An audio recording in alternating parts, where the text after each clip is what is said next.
on the show. Steve Gardner will join us. Of course, we'll preview Game 7 tonight, the Jays and the Mariners. We'll have that game right here on Sports 1440. First pitch is 6:08. Speck will be joining us a little bit later on. We'll probably play you the Leon Draisaitl clip after the game, because I think that explains very accurately where he's at, where he thinks the team is at, and how they have to get things moving in the right direction. But first, let's get to the 2-minute warning, brought to you by Legacy Heating and Cooling. They are hiring. If you want to work for a great company with great benefits, you get a hiring bonus, you get RSP matching, tuition reimbursement, and they love sports. So it's a great opportunity to grow. Go to legacyheating.ca and apply today. Cam Tate, longtime journalist in town. Cam, of course, born with cerebral palsy. He's in a wheelchair. And due to his disability, he was never able to be on radio. Always wanted to, but until now, through the wonders of technologies, Cam's words come to life in the 2-minute warning.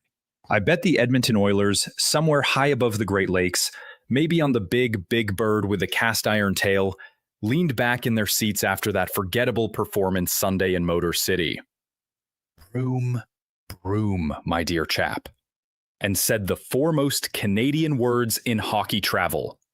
Make it a double. And hark, the Toronto Blue Jays must have heard them, because they delivered. A clean sweep, feathered and polished right off the Rogers Centre carpet. Somewhere in a quiet Ottawa lounge, a bartender, sleeves rolled, polishing glassware, looked up and asked that eternal question. Would you like another double? They smiled, politely nodded. So did the baseball gods, somewhere between innings and irony. In sport, and in life, redemption often comes with a refill, but only if you've learned from the first round. A double play, oh, my friend, that sacred dance of leather and lightning, begins with a crack, skips through the dust, and finds a glove like fate finding its mark. One scoop, one spin, one whip across the diamond. Bang, bang. 2 gone. The crowd gasps, then roars. Momentum. Bold, brash, swaggering. Suddenly trips over its own shoelaces and sits down. Game 6, Sunday. Seattle Mariners. Bottom of the 3rd. The plot thickened. A walk. A clang off the wall, and another free pass painted the corners with nerves for the Jays. Cal Raleigh strode up, menace in his eyes. First pitch, splitter, diving wickedly. Grounder, Guerrero scoops, flips to Jimenez, relay to Yasavage, double play! Rogers Centre erupted in blue thunder. Then, the very next inning, the Mariners' J.P. Crawford, more patient this time, watched 2 strikes float by before rolling a soft grounder to Kiner Falefa.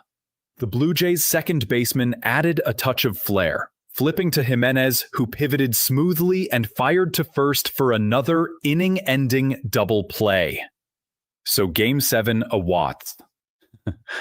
I have a sneaking suspicion Blue Jay fans will celebrate tonight, with perhaps a triple. 2-minute warning. Gregor Halley Kruger. Is he awake over there in his little corner? Tate. Weekdays, Sports 1440. It was something MLB had never seen before. A team that had back-to-back double plays with bases loaded in consecutive innings. Then they followed up with a third one with a runner on first, of course. So 3 innings in a row ended by double play, just something you don't see very often. It was great defense by the Jays. Savage being able to pitch to induce ground balls.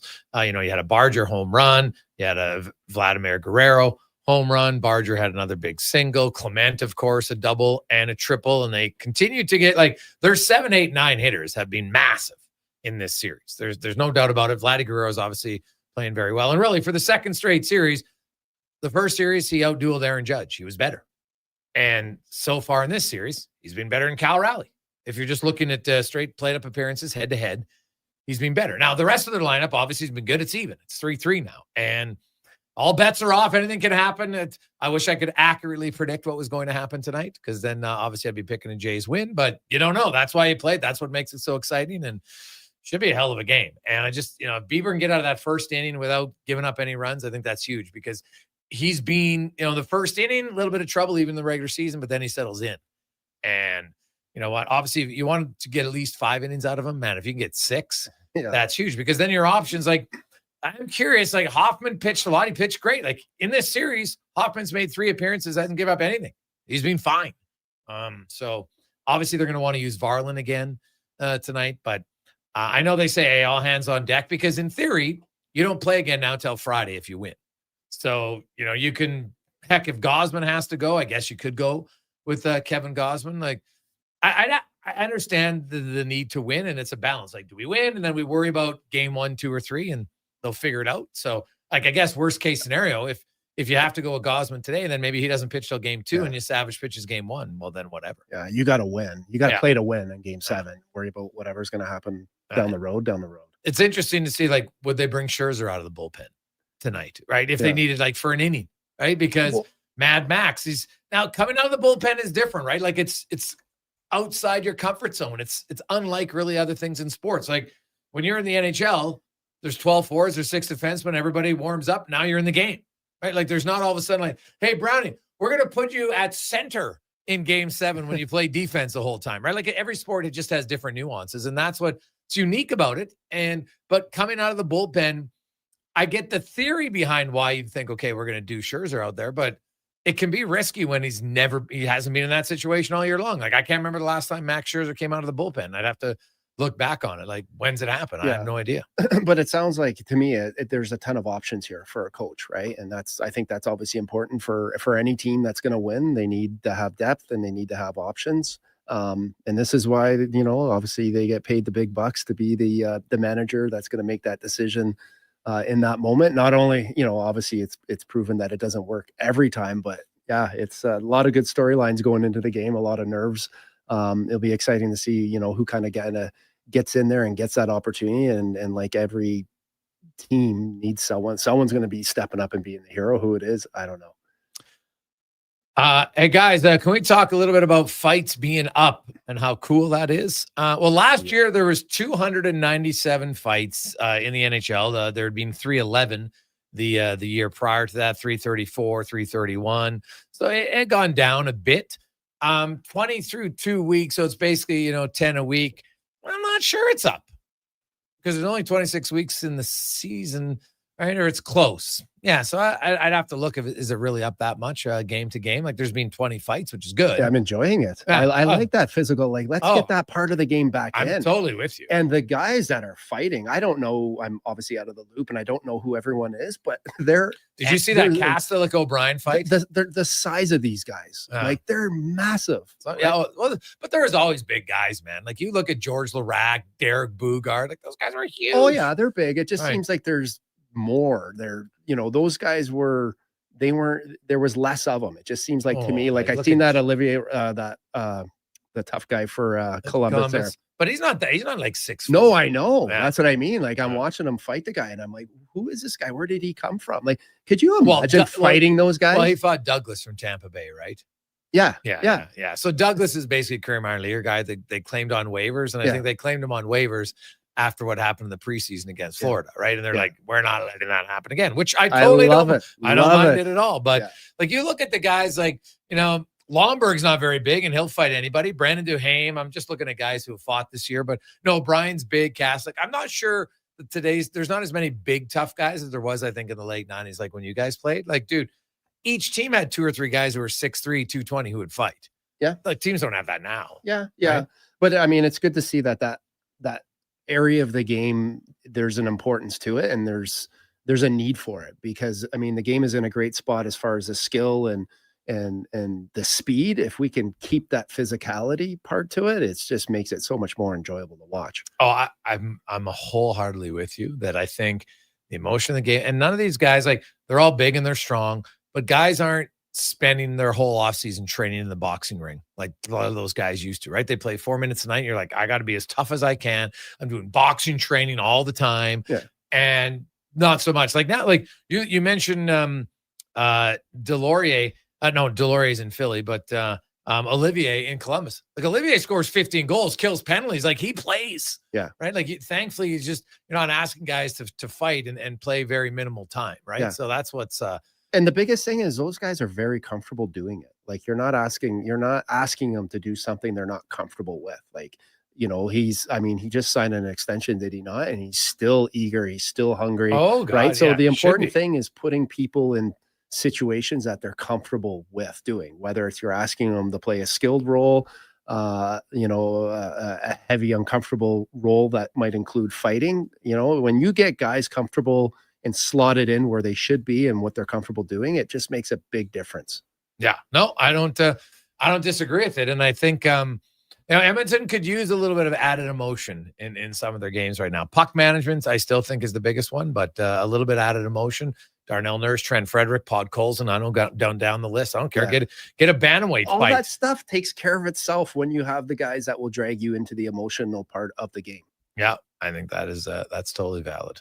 Totally valid. 3:59. Let's get to Connor Halley and a Sports 1440 update brought to you by Fountain Tire. You need tires now, but your wallet isn't ready. At Fountain Tire, they got you covered with 0% financing for 6 months or easy payments of 12. Again, no interest all year long at fountaintire.com.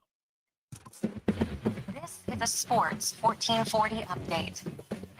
We've got a Game 7 out in Toronto as the Jays and Mariners are meeting in the ALCS. Winner of this one advancing to the World Series to take on the LA Dodgers. First pitch, 6:10. We'll have part here on Sports 1440, radio feed only, getting going at 6. In the NHL, 5 games on the ice. Rangers host the Wild, Kraken in Philly. Canadians taking on the Sabres, the Jets in Calgary, and Golden Knights hosting the Carolina Hurricanes. Week 7 in the NFL concludes this evening with a doubleheader. We're 1 hour away from the Lions meeting the Bucks in Detroit. Then at 8 o'clock, you got the Seahawks taking on the Texans. Montreal Alouettes signing GM Danny Machocha and head coach Jason Moss the 2-year contract extension. And in the CEBL, Commissioner Mike Morelli stepping down from his role. He's been the commissioner of the league since they tipped off in 2018. Coming up in hour 3 of the Jason Gregor Show, we'll ask 5 questions. Also, we'll talk some Major League Baseball with Steve Gardner of USA Today. I'm Connor Halley. This has been a Sports 1440 update. Sports 1440, Stingray radio station. CKJR broadcasts from West Edmonton Mall and Wetaskiwin. Download the free Stingray music app and listen wherever you go. Hey, sports fans, we've got a clear choice for you. At Crystal Glass, we provide customers with the perfect glass for any job. From home to auto and even commercial, installation or repairs, we're your team. Call 310 Glass or visit crystalglass.ca. Crystal Glass. Fall in the savings at Wolf GMC Buick. For a very limited time, get 0% on every 2025 Buick and GMC, including the all-new Buick Envista, the Encore, Envision, and Enclave. For the GMCs, 0% on 2025s like the Sierra Half-Ton, Sierra HD, even the Yukons. Get 0% on all 2025s. Plus, get up to 84 months on the GMC Sierra Half-Ton Crew Cab. But like the leaves, these deals won't last long. Get into Wolf GMC Buick now. Wolf GMC Buick. We're making it easy. He's a legend in the booth and a master on the mic. Low Tide brings the banter weekdays from noon to 2. Sports 1440 is where Edmonton talks sports. Get in the game. Text 833-401-1440. Looking for the perfect gift? Give the gift of great taste with a Loca Quality Market gift card. Redeemable at any Loca Quality Market or Loca operated restaurant. It's a treat for food lovers. Ready anytime. Grab yours today at loca.ca. Bring in the new year with a Canadian country legend. December 31st, in concert at the Silent Ice Center in Nisku. Brett Kissel. Fox. Multiple CCMA and Juno Award winner. Platinum selling. Welcome back to the Gregor Show on Sports 1440. New year Sports in Alberta, country style. Bring your friends, your cowboy boots, and your party spirit for a night full of hits, celebration, and unforgettable memories. The countdown to 2026 starts with Brett Kissel live on stage. 1440.ca. How are you, Jason Gregor? Now at silenticecenter.com/events. Prostate cancer affects Connor 1 Halley, in 6 Sports men in 1440. Alberta, and this November we're fighting back. Every dollar raised fuels early detection and life-saving support. Donate today for the Men in Our province. Visit keepitinalberta.ca to start your fundraiser or donate today. Wondering what you can afford? Let Go Auto do the math with our free car loan calculator. No pressure, no awkward convos, just quick answers on your budget and payments. Bad credit? No credit? We got you. Text check to 780-777-7777. That's check to 780-all-7. Find out what you qualify for and start shopping with confidence. Go Auto. Drive what you love with payments that make sense. An electrical solar team is now making a play for sustainability and savings. They're specialists in powering up for a greener future. That's the strategy. Designing and installing high-efficiency solar panels. They're helping homes and businesses combat rising utility costs by harnessing the power of the sun. A smart move for efficiency and the environment. Hire the Action Electrical team to bring home a win for your project. Visit actionelectrical.net.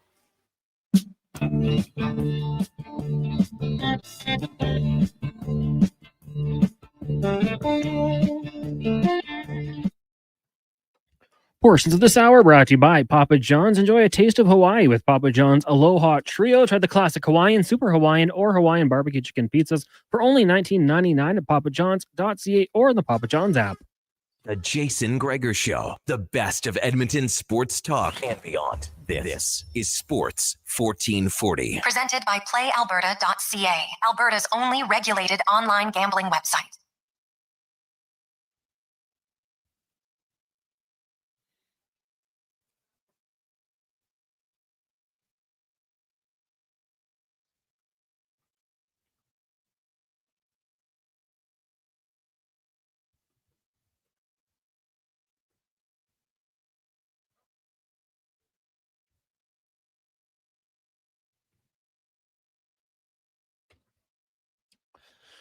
It's after 4 o'clock. Welcome back. Jason Gregor, Connor Halley. It's the Gregor Show presented by PlayAlberta.ca. Get in the game. Remind you that, of course, Jays, slight favorite tonight, taking on Seattle in Game 7. Also, tomorrow, your chance to maybe get a little lucky at PlayAlberta.ca. $25 million up for grabs in Lotto Max. PlayAlberta.ca. 833-401-1440. 833-401-1440. We'll get to more text. Steve Gardner's going to join us from MLB. We'll get to Draisaitl in a second. We do have a few more texts. The other thing we haven't touched on was the Elks, as their season, their playoff hopes officially ended in BC on Saturday night. It was 10-10 at the half, and third quarter ultimately crushed the green and gold in that game. You know what? It was close. Well, really, if you look at it, BC scored late in the first half. Got the 2-point convert, and then they had the pick six early in the third quarter, and then Nathan Rourke had that massive touchdown run, and it was pretty much good night, Irene. After that, unfortunately for the Elks, was that a 70-yard touchdown? You don't see a 70-yard touchdown run very often by a QB, but that's what happened to Rourke. That third quarter was just unfortunate for 10 minutes, and that really changed the whole game. For Edmonton, I know they scored a touchdown late in the quarter, but it was basically 17 unanswered points, and that was it for the Elks and their season to make the playoffs. They do have one final game against the Calgary Stampeders, and you know what? They can play spoiler against the Stampeders, who are battling with BC for home field advantage in the. Because Saskatchewan's going to get the bye. BC and Calgary, one of them is going to finish second. The other one isn't guaranteed yet, but because Winnipeg, if they win their game, they could be 10-8. And then Calgary, if they lose to Edmonton, they're 10-8. And then we got to get into tiebreakers, etc. We do know that somebody from the West, one of BC, Calgary, or Winnipeg, is going to East. Although I'm not sure BC can. I have to double check on it. But and Hamilton and Montreal also 10-7. So you got 4 teams 10-7. Saskatchewan's 12-5, and Winnipeg is 9-8. So I think it's wide open. Hamilton's taking on Ottawa. Montreal and Winnipeg, both teams have to win that game. And then Saskatchewan and BC, that's a huge game as well on Saturday night. Now, Saskatchewan, they got nothing to play for, but you didn't play any of your starters this past week. You're going to do that again and then get the bye? Now we're talking you haven't played any of your guys in a month? Like, that is, I'm not sold. I'm a big fan of doing that. So we'll see. But BC goes into Saskatchewan. Edmonton, of course, Friday night will host the Stampeders for their final game of the season. And I expect a lot of carryover to next year for the Green and Gold's roster. I don't think you're going to see massive change. There are going to be some. I think the big question is, what's their plan going to be at quarterback? Cody Fajardo, do you still feel you can develop Trey Ford? If not, are you trading Trey Ford for another young quarterback who's developing somewhere else? We'll see, right? Ford, is probably going to have to renegotiate his contract, I would think, based on the fact that he didn't really play this year. And that leads to the other question. Would you play Trey Ford Friday night, Connor Halley? Yes. Yeah, I would. I want to see what he's got. Like, you've been watching from the sideline. You've been watching these film sessions. You've been seeing what a veteran like Cody Fajardo does when it comes to making his reads and, when to bring the football down and run with it and when to try to take a throw or giving a player a chance to make a play. So I certainly would. And I don't know how they're going to handle it. I would think I would be in conversation with Fajardo saying, hey, we want you back next year. Like, we want you here, but we want to see what Trey can do. So I don't know if that's something that would upset him or how much it would really impact anything. It is kind of a nothing game for Fajardo if you tell him that we want you back. But I would like to see Trey Ford get out there. I was kind of thinking maybe at the end of that game when it got out of hand, throw him out there and let him see what he can do. But I think you have that investment in Trey Ford for the time being. Like you said, you could redo his contract and things can change in the offseason. It will almost certainly change in the offseason. But, see what does he learn in this process? Well, there's other things at play here too, Cons. You can play him and, it gives other teams an opportunity to see, okay, what's this guy done this year? Like if we're looking at a possible trade potentially, because they got nothing to play for in the standings. Now, you always want to win every game you can, so I get all that.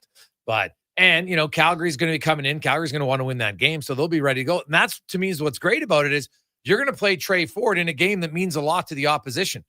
So it's not like you're playing Ottawa and both teams are dressing backups or everybody else. And you're like, well, this is like a late season preseason game. You wouldn't have that. Calgary's coming here. They want to win. So I think it would be a good opportunity. You know what you have in Cody Fajardo. Like, are you going to learn something on Friday night that you don't know? So and if they don't start Trey Ford or even play him, like, I don't know, maybe they're going to start Cody and just say, hey, Cody, we're going to let you start at home. And then Trey Ford comes in the second quarter, whatever. I'm not sure why you do that. But if they don't play Trey Ford, is that pretty much telling everybody like he's not part of the future? I would think so. Right? If he doesn't play, you got to think that they don't see him as part of the future at all. Hey, boys, I was really looking forward to seeing Trent Frederick this season. I watched him with Boston. He seemed like a madman. Even the game when he fought Perry, he was involved in most of the scrums. So far this year, he's become a perfect gentleman on the ice. Craig, we talked about it. He's a guy now. Like, and part of it is understanding your role at different times. And on this team, now Trent Frederick, you know what? He's got a goal. Great. It's a pretty big goal, but you need more, right? You need some big hits. Get in a scrum, get some for a team that's lacking in emotion because they don't have a lot of highly emotional players. They just don't. And that hasn't hurt them. They've steamrolled through the West, right? So it's, hey, they met up against Florida, and then they didn't have Hyman, who was hitting everything that moved prior to that, and it became infectious. And they had Matthias Ekholm, who wasn't close to Matthias Ekholm, and at times a little bit of a detriment in the playoffs. It's not a knock on him because he's a really good player. That's just how it was at that time. But they don't have a lot of those players. So the guys who do it, sometimes you got to pull some other guys in there. Right? Anybody out there listening, you got one of your buddies and suddenly he gets into something and there's two or three other, you're like, oh, God, I got to get in there just because he's my buddy and I got to help protect him. It happens. Now, I'm not saying that Frederick needs protection, but he elevates the emotion of the game, or at least he should be. And that's just another element that's being lacking. You can't do it every night in the NHL. I understand. No one scores a goal every night. I don't expect them to do it every night, but it's 6 games and I haven't seen it. And that just goes on to the list of things we haven't seen. Top guy's not playing good enough. Bouchard has to play better. Nurse has to play better. Ekholm needs to play better. Go down the list. Henrique, I'm not sure there's one player I can look and say, you know what? I love everything about their game. They've been great. Nothing to complain about. Probably the closest would be Nugent Hopkins, right? Nugent Hopkins got 4 goals, played centers, played wings, doing whatever you want, but he'd probably be the one guy who, I guess if you had to pick, who's been the most consistent player through 6 games, I think we can all agree it'd be Ryan Nugent Hopkins. I can't think of anybody else. Can you? I can't. So to me, that's where they're at, but they got to get going here in a lot of different ways. And meeting Ottawa, the end of a road trip, it might be a little bit of a saving grace because they are leaking goals all over the place. 5 goals against per game thus far. Their environment hasn't been good, as Kevin Woodley talked about. They've been giving up tons of quality chances, like bottom 3 or 4 in off the rush, odd man rush chances. So, and in theory, like those are where the Oilers, those type of like if you give the Oilers chances off the rush, usually they'll kill you. They just haven't been creating very many chances off the rush this year. And that's what they look slow, even though I know they're not a slower team, but they look slow based on how they've played thus far. Like, what are they, 29th in chances, 28th in chances off the rush? 28th. I don't want to make it worse than it is. It's 28th. Still not good enough. Right? They're dead last in rebound shots that go on goal. Basically, man, okay, so if Connor Halley takes a shot. Now I'm in front. I have to I get the rebound. It's not hitting the net, or I'm not getting the rebound. So 29th is where they sit when it comes to rebound creating chances. So not good at all. And they'll need to be much, much better. You heard Draisaitl say, hey, I don't think it's a work ethic thing. He goes, just sometimes they're not feeling it. And then he pointed the finger right at himself and said, I'm not feeling it. I got to get better. Because when your best guys are playing better, that just allows everybody to follow suit. And it's true, right? Like you can have, but it's 6 games. Look at Florida. Florida started out 3-0. They didn't have Barkov, Kachuk, and everyone's like, oh my God, yeah. But actually, if you watch, even the underlying numbers in those games were great, and now they've lost 4 in a row. And now they go into Boston. Brad Marchand, that's going to be an emotional game for him and the Panthers tomorrow night. So maybe that kickstarts them a little bit. But there's a few teams, and the Oilers are right in the list of teams that should be good, like Tampa Bay. They've only run 1 of their first 6 games. I don't think many would have guessed that. The Minnesota Wild, same record as the Oilers, and their power play is unreal. Like their power play has 10 goals, and they've still only scored 2 more goals than the Oilers because it can't score 5-on-5. Right? The Panthers, as I mentioned, they've lost 4 in a row. Like Boston had a good start. They've lost 4 in a row. Now, most of us, it's funny, both those teams were 3-0, and now they've lost 4 straight. So there's only one undefeated team left in the NHL. That's the Carolina Hurricanes. They've won 5 in a row. Detroit has won 5 in a row after losing their season opening game, and their coach ripped them and said, okay, enough's enough. And talk about working. An early season call out by the head coach, and it has worked incredibly well. Hey, Greggs, you know the record the Rangers could... Well, the Rangers already broke a record, Sam, in Leduc, because they're the first team ever to go 3 consecutive games to start a season without scoring a goal. The record is from like 1928. It's the longest stretch because back then, you went 60 minutes, and then you played 10 minutes of overtime. And so Pittsburgh went shutout, overtime, didn't score. Shutout, overtime, didn't score. So that was 140 minutes. And then in 47 minutes into the third game is when they finally scored. And that's why they own the record of 187 minutes to start a season without a goal on home ice. And yeah, if the Rangers don't score before the 8-minute mark tonight, well, it's actually like 7:30 or 7:28. I don't know the exact second mark. Then yeah, they'll set a record there. So just the fact that they've already set a record for futility. 3 consecutive games to start at home without a goal. So I tell you, the Rangers scored tonight. Oh my God. If I'm Madison Square Garden, I'm doing something fun. It's your first goal of the year in game freaking 4. Can you imagine that? You're a season ticket holder. You got 3 games. You haven't even seen a goal. What the hell is happening? what is happening? So that would not be ideal. Hey, Greg's, you know where I find the orders are turning the puck over way more than last year. Is it true or is it just an anomaly? Oh no, it's true. I looked it up. It's actually coming out in my game day notes tomorrow. The Edmonton Oilers are fourth in the NHL in giveaways so far. Well, per 60, because some teams they have 109 giveaways, which is obviously not good in 6 games.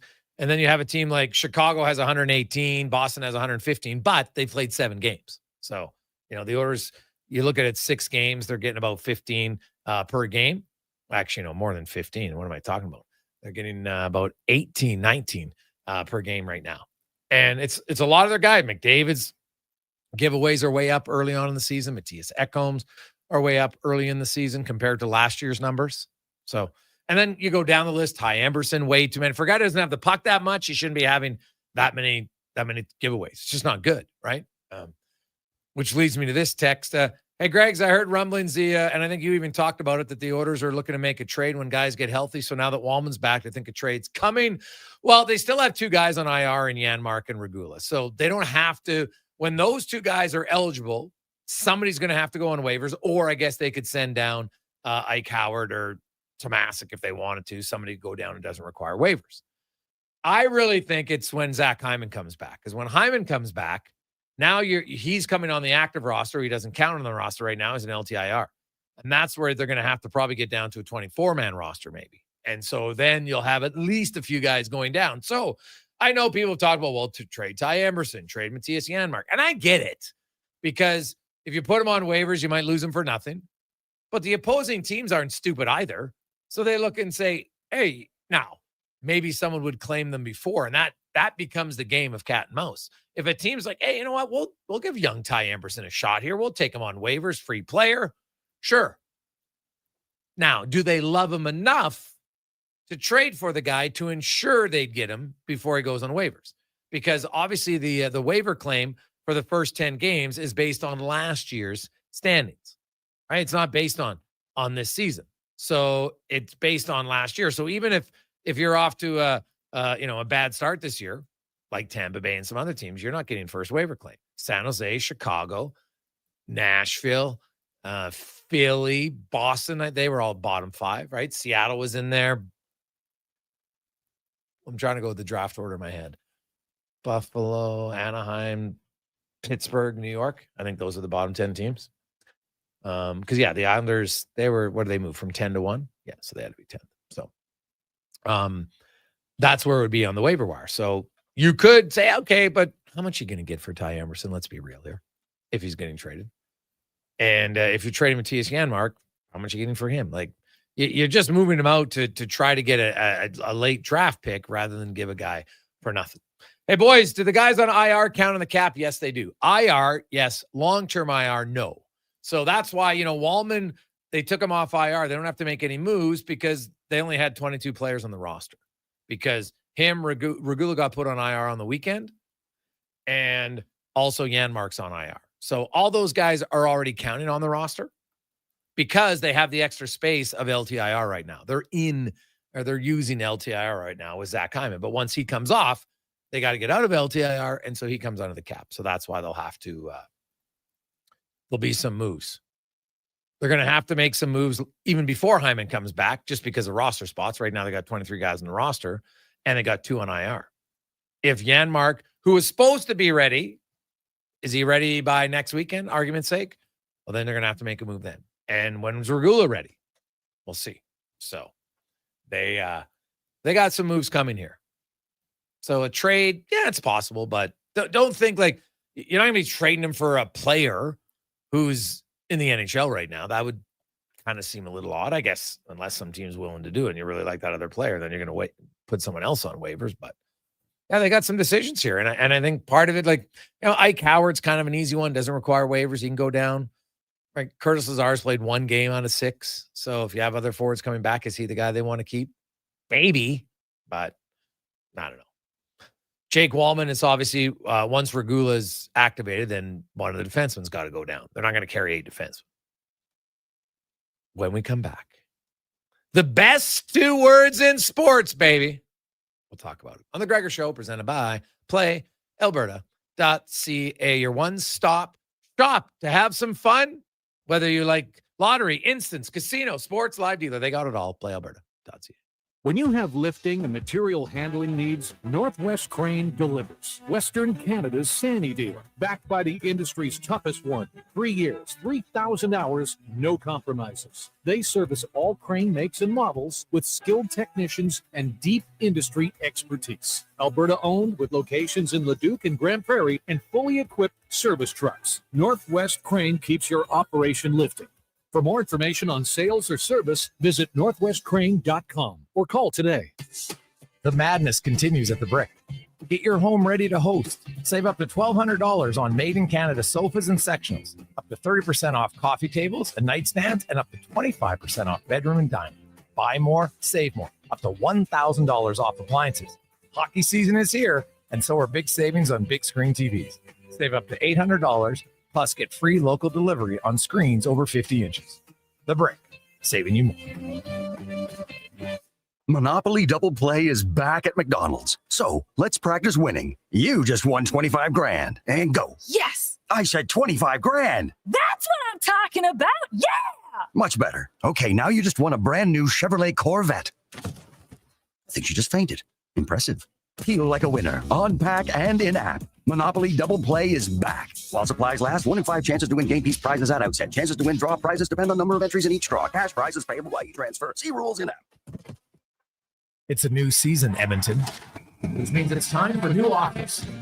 Play Alberta is offering odds boosts on every Oilers game all season long.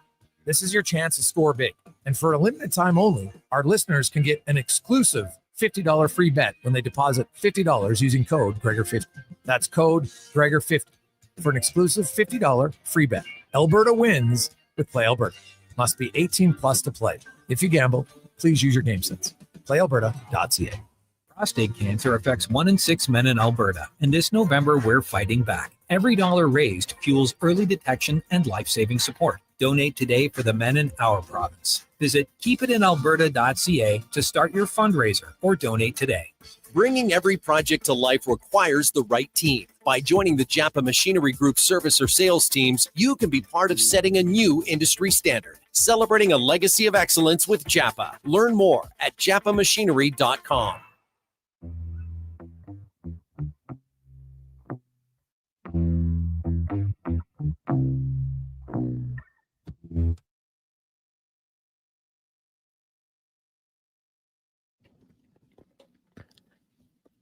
Portions of this hour brought to you by Leading Edge Physio. From weekend warriors to professional athletes, kids playing soccer to grandparents in the garden, rotator cuff tears and tendonitis to post-surgical knees and hips. We fix your body. Life shouldn't hurt. LeadingEdgePhysio.com. The Jason Gregor Show, the best of Edmonton sports talk and beyond. This is Sports 1440. Presented by PlayAlberta.ca, Alberta's only regulated online gambling website.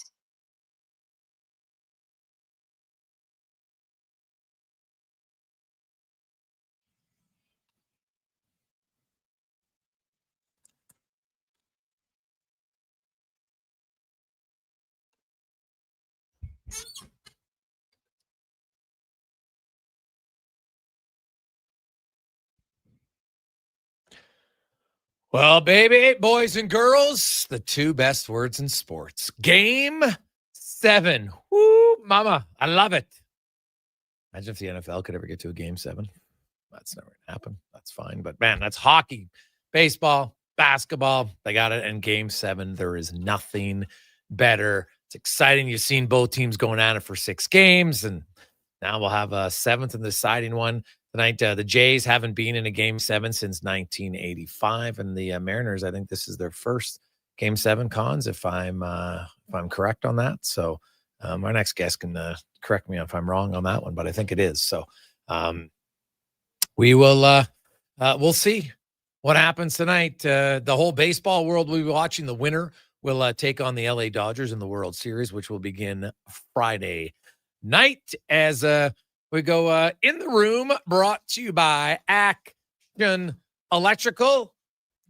Great local company, 53 years in business, and man, they keep expanding and growing, and they are hiring second, third, and fourth year electricians. Looking for a wonderful opportunity? It's very easy.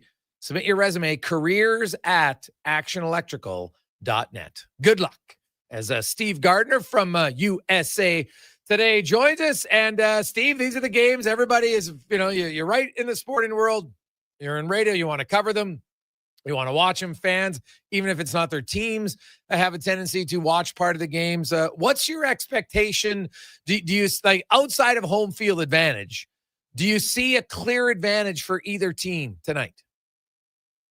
I really don't. And that's what the great thing about this Game 7 is. I mean, everybody, with the exception of last night's starting pitchers, is in play, is possible to come in, to be a factor.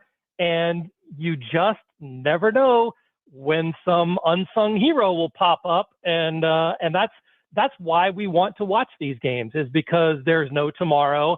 And whoever gets it done is going to be a hero, and whoever doesn't is going to live as a goat.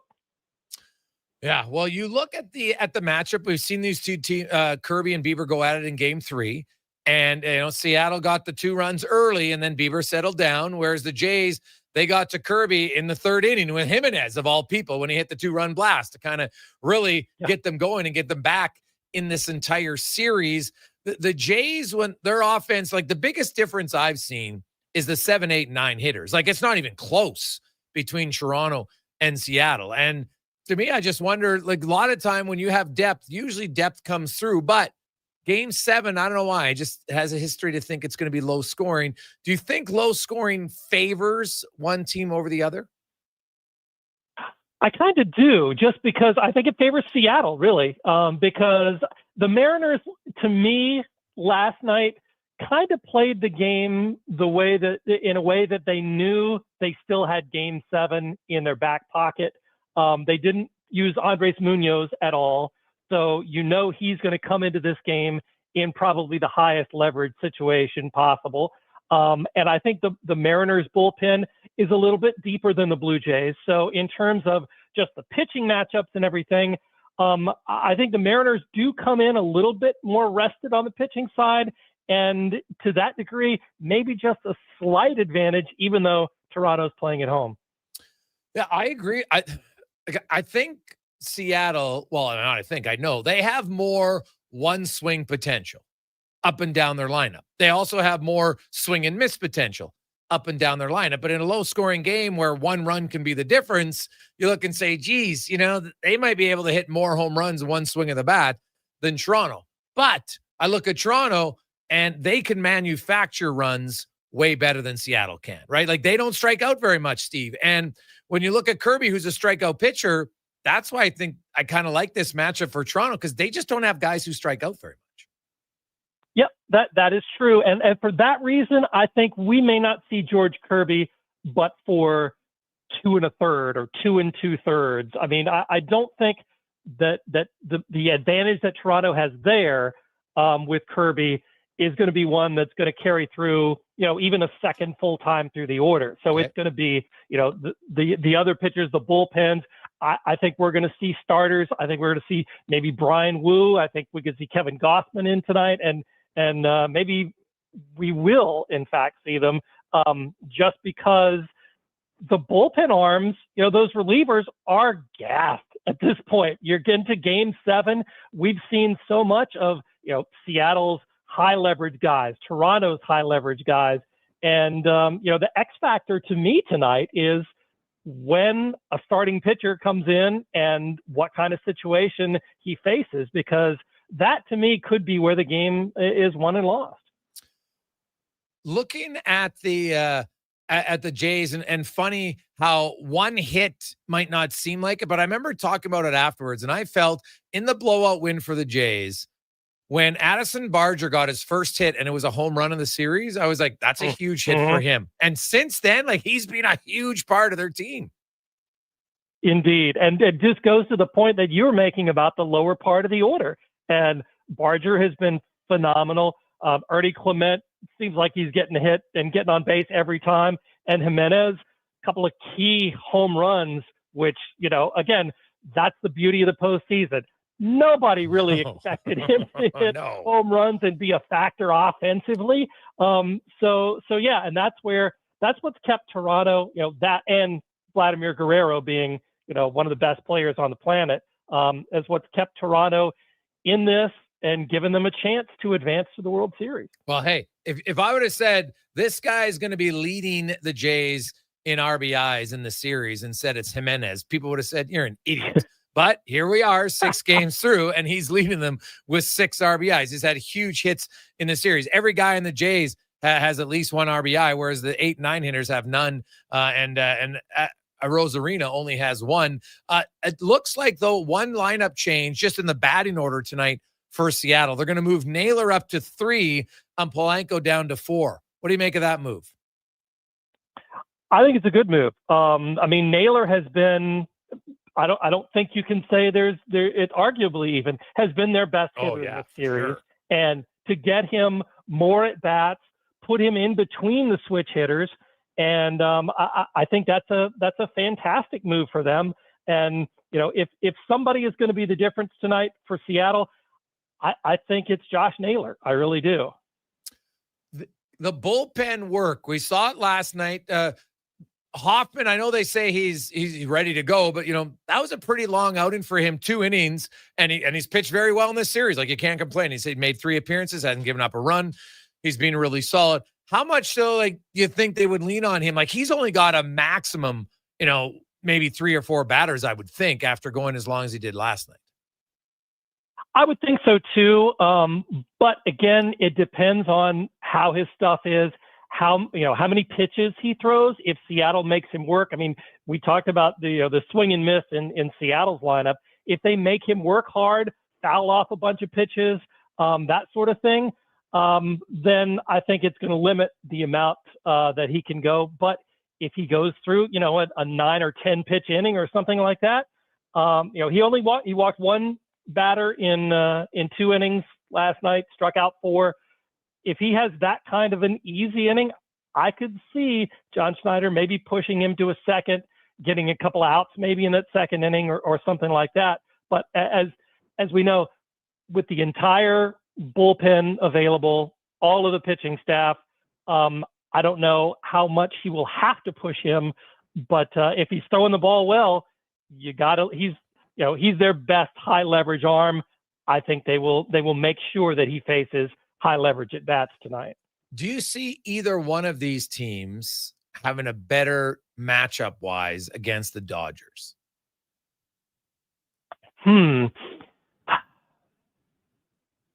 Maybe just because we saw how great the Dodgers starting pitching staff was, maybe the Mariners a little bit. I feel like their starting pitching is stronger, and we kind of felt that coming into this series. Maybe it has not played out that way, but if all their guys are pitching the way that they're capable of, I think the Mariners might have a better puncher's chance at the Dodgers. Obviously, the Dodgers will be well rested, will be the favorite, and should be. But the interesting thing is the last 4 times we've had one team sweep in the league championship series and one go to 7 games.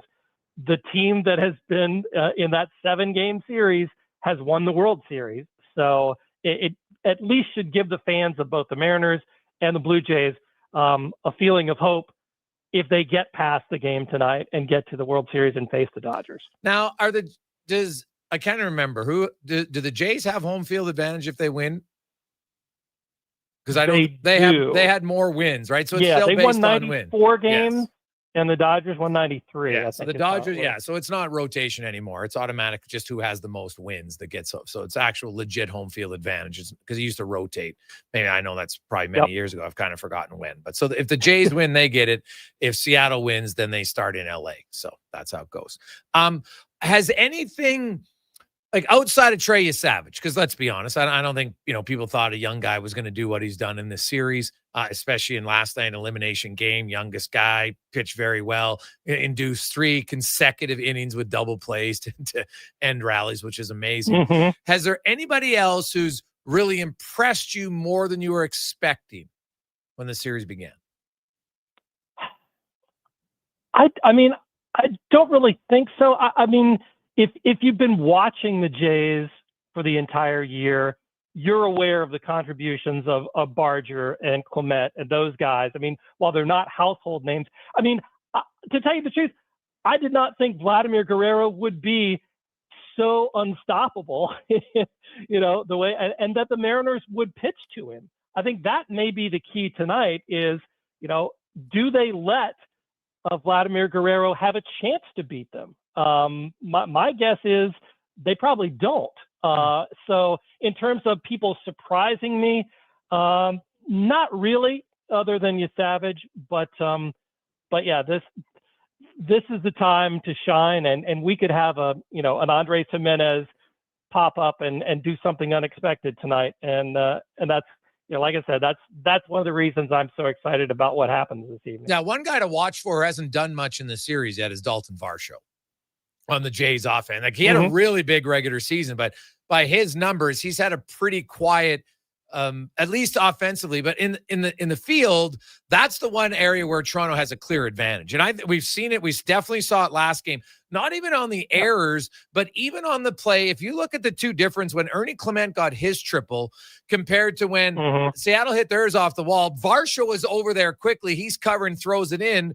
Whereas when Clement hit his off the wall, and Rodriguez might be their best fielder, but he didn't come over and help. And that allowed Clement to get to a triple. Like, Toronto's defensive acumen is way better than Seattle. Absolutely. And, you know, Seattle is a good defensive team too. I mean, this is last night's mental lapses and misplays. That was highly uncharacteristic of them. Yeah. But the thing about the Blue Jays is they are so consistently good, you know, turning batted balls into outs, that really the pathway for Seattle to win tonight is hit the ball out of the ballpark, because chances are the Blue Jays defenders are going to run pretty much everything down. Yeah. Well, Trey Savage, could you kind of compare it to anybody else that you can think of in recent memory?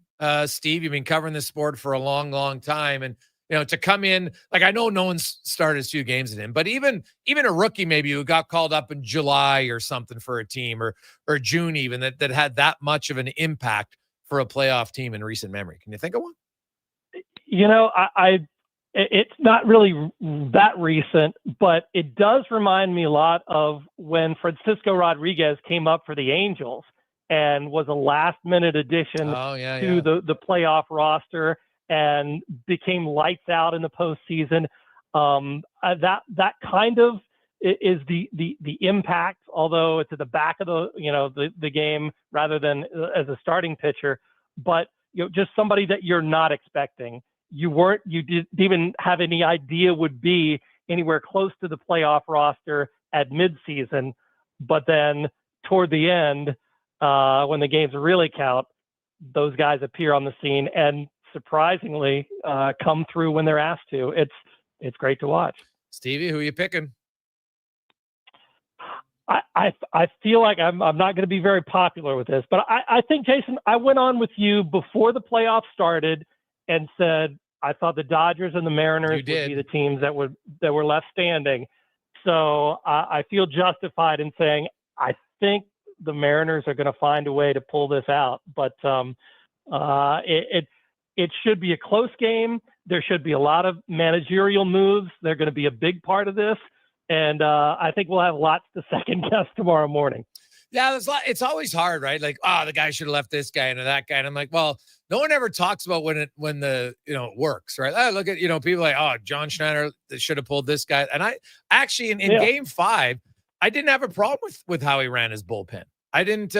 Little had pitched a lot, and you're going with the numbers, and he came in and he pitched awful. But that's not the manager's fault. He hadn't pitched that bad in a while. So you're kind of playing the odds. I didn't mind. Actually, I didn't mind how he allocated the guys at that time. What about you? Yeah, and I think the point that he made after the game was that Little does not give up home runs, and that was the thing that was that was going to kill you. And it's just one of those things where a guy has performed one way the entire season, and then something unusual happens that you don't expect, And it's just hard to say, oh, well, I should have. You think of it as, it's an 80-20 kind of proposition. What happens when the 20% result comes up? You can't really say, that was the wrong decision, because it made sense, and most of the time it would have worked out. Awesome stuff. I'm with you. Yeah, Steve, enjoy the game tonight. Should be a lot of great storylines, and we hope it's a close game. Appreciate it. Thanks, Jason. There you go. That's Steve Gardner from talking MLB, and he did have the Mariners and the Dodgers before, so I get why he's got to stick with them. We got to do it. So, but if you missed it tonight, of course, we're going to have the game right here on Sports 1440. First pitch around 6:08. So if you're driving around, you got some maybe your kids got to practice. You got to drop your kid off at practice because you don't have a car yet. You're like, all right, well, guess what? You can listen to the game on the way there or on the way back, because there's lots of people, even if they aren't diehard baseball fans, you're a fan of Game 7. You like it. And the batting orders are up. We know there's Kirby's on the mound for the Mariners, Bieber's on the mound for the Jays to start. The Mariners lineup will have Rodriguez, Raleigh, Naylor, Polanco, Randy Arozarena, Suarez, Crawford, Rivas, and Robles is in. He's batting ninth tonight. And then Springer leading off, Lucas Guerrero Jr., Kirk, Varsho, Clement, Barger, Connor Falefa, and Jimenez. And hey, going back to Connor Falefa, remember at the start of this series, like, geez, the guy's on 6. Let's see. And he's being unreal. He's being unreal. So there's another decision. We said at Cons earlier, I'm like, I don't think you can question him if you want, but I haven't had an issue with any of John Schneider's decisions. Of course, they're not all going to work out, because you don't have any control if the guy pitches well or not, right? And he said, hey, I think Connor Falefa is going to get us some hits, and he's come up with some huge hits at key times in the series. No question about it. And obviously he's a good defender, but I look at it like Little doesn't give up home runs against a team that hits home runs, and he made some bad pitches. And I wonder tonight, I still think you'll go back to him, because if you used a guy all year long, and in most cases he did really well, I think you're still going to go back to that guy, wouldn't you? I would think so. And I think John Schneider, like, you're right. Like, we can question him, but who has a better pulse of his team than him? He's in the clubhouse with them. He knows what's going on. Very similarly, when, the Oilers head coach makes a decision, people second guess it, and then it works out. Or who's going to start between the pipes, and it works out. Like, these guys have a pulse in their team. They know what is the best option for them, and it's tough to criticize it. But yeah, like IKF, like, we're like, what's happening? And then all of a sudden the bat starts heating up. So hope he's gonna, make all the correct decisions once again here tonight. And I don't like to criticize our guests, but I'm hoping he's wrong on this occasion. Yeah. Well, I'm sure most Jays fans agree with you. And I'm hoping that Diardo's wrong too. I'm hoping all our guests are wrong today, as he said the Chargers wouldn't make the playoffs. Yeah. Well, Declan looked right over him. He was like, Jesus, is Con's going to suddenly all of a sudden, Brian, sorry, disconnected. But who books these guys? What an idiot. Who's doing that? 446, we'll return with 5 questions. And we got Spec on the other side. We got lots of texts coming in. Hey, Jays fans, what's your thoughts? Very easy. 833-401-1440. Jays winning. Tell me who's going to have the biggest impact in the game tonight. Either team. Who do you think? 833-401-1440. We'll return on the Gregor Show, presented by PlayAlberta.ca. When pumpkins glow and night turns chill, there's one fall treat that fits the bill. A pizza shaped like a jack-o'-lantern with smiling pepperoni pattern. Thin golden crust, so cheesy and tasty. Get yours now, better be hasty. It's only around for a limited time for a spooktacular price, $17.99. Better ingredients, better pizza, yes, it's true. Papa John's Jack-o'-lantern Pizza is coming for you. Spookily and proudly locally owned and operated. Hi, Mike here from Northgate Chevrolet Buick GMC. I'm super excited to tell you today that we have fed over 250 families so far with our Feed 500 Families event.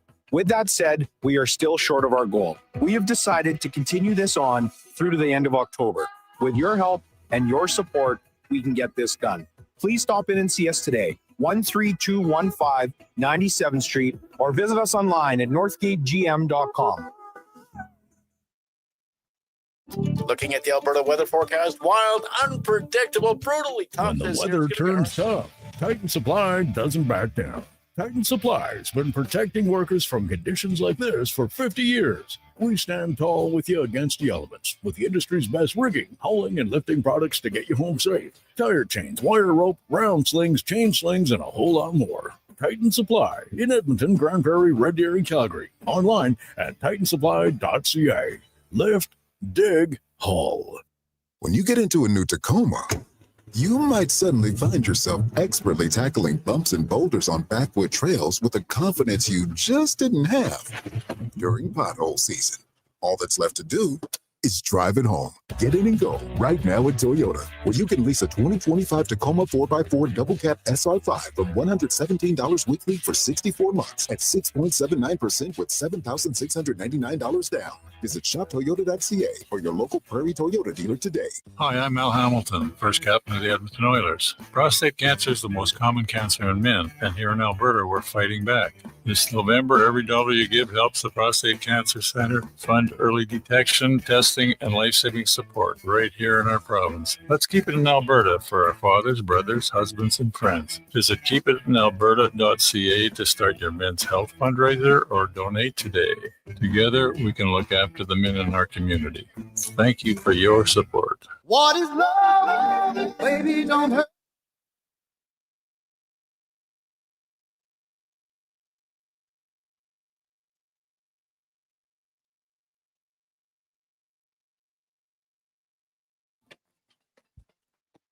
Portions of this hour brought to you by Culligan for all your residential water needs. Your local water treatment company, more than just big bottles, Culligan.com.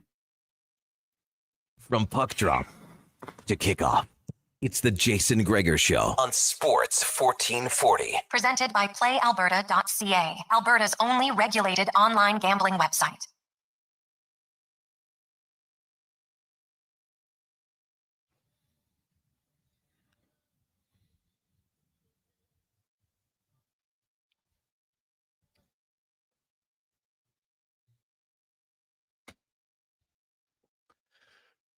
$4.50.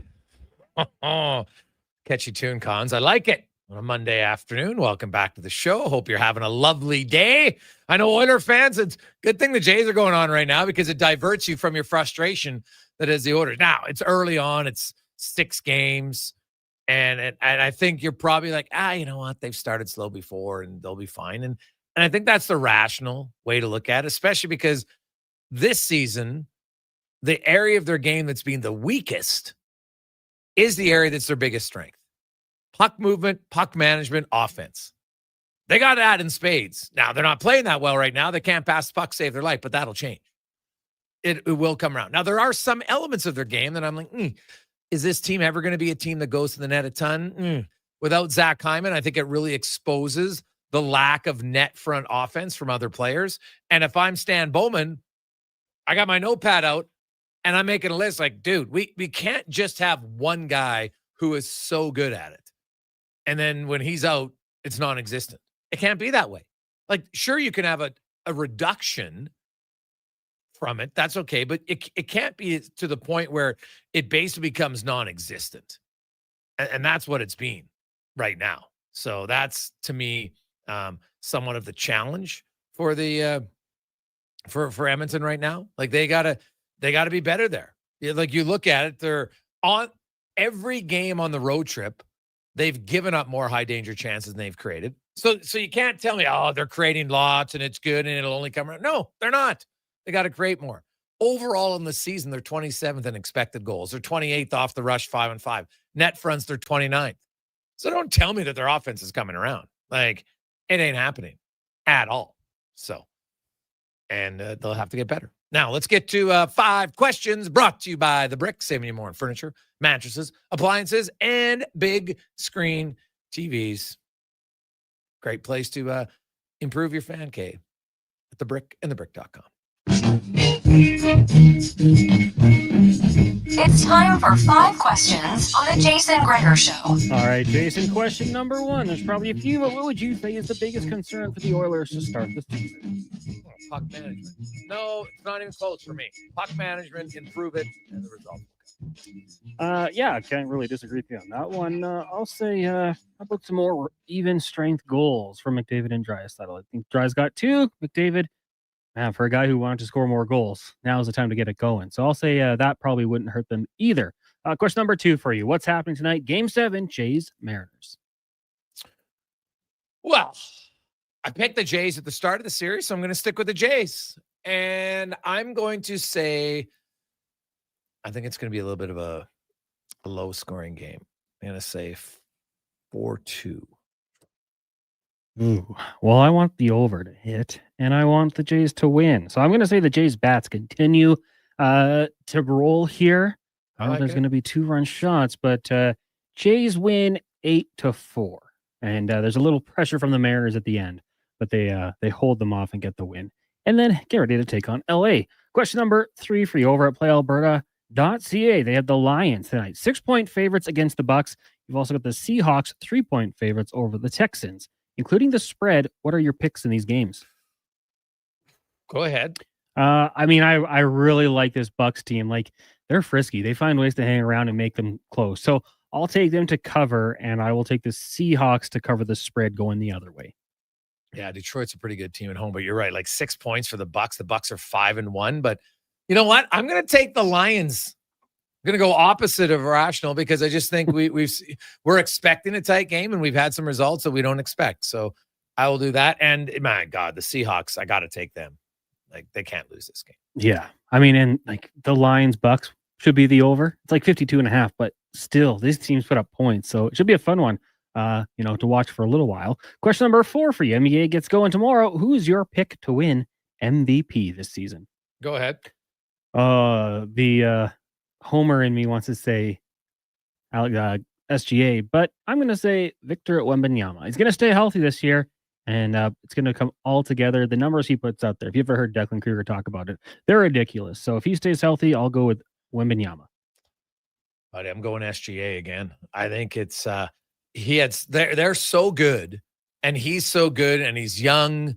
I just think that he's going to have another remarkable season. And now it seems in the NBA that once you get established, that benefits you in some of the voting. So I'm going to go with it. My long shot wild card. It's not a crazy wild card, but I'm going to go Cade Cunningham as a little bit of a surprise. All right. A final question for you today. It is actor John Krasinski's birthday. Of course, star of many things. Really rose to fame, though, as Jim on The Office. So with that, who are your top 3 sitcom characters of all time? Oh, God, that is buddy. That is really hard. So, top 3 favorites of all time. Well, obviously, Kramer's in it for sure. He is he's unbelievable. So I got to go with Kramer. Michael Scott. I'm going with Michael Scott. And see, this is where it's tough because God, there is.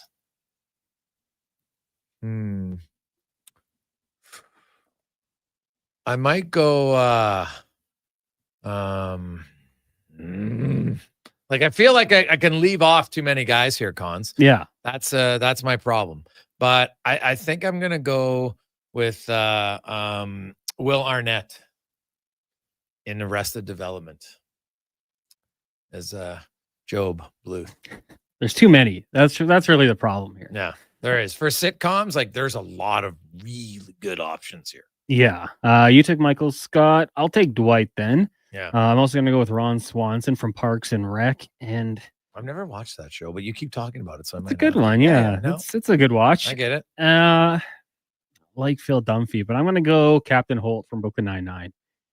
Almost monotone throughout the entirety of the show. But the more you watch him, as the season goes on or the show goes on, he kind of lightens up a little bit. Yeah. And he's quite funny, especially when it comes to his enemy. Oh, what's her name? Oh, yeah, I know who you're talking about. I can't remember her name. The other captain. Yes.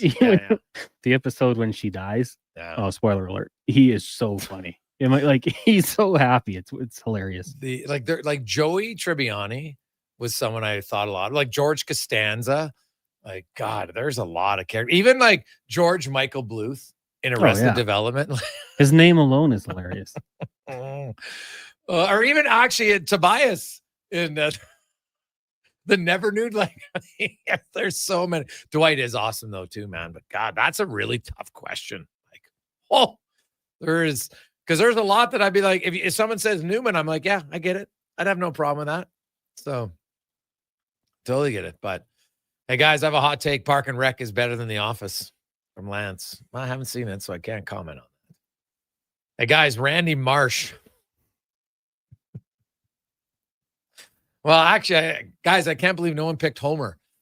Yeah, well, Homer was funny. Never aged. That was good about him. And did you see the meme they had the other day? Remember when Homer, when they played the baseball game against all the MLBers? And so they're doing the slow motion of Homer hitting a home run, and then they had Kirk. Oh, nice side. That's unfair. Oh, but it was quite funny though. It was quite funny. So, hey guys, Lance has issues, said everyone from Tiger. Oh, there you go. Hey guys, go to Taxi. What about Jim? Oh my God. Jim was pretty funny, Glenn. Now that's certain. Connor, you never saw Taxi, did you? No. Oh yeah. That's there's like, you go to different generations, man. Go back to Archie Bunker. Like, oh, are you kidding me? Meathead.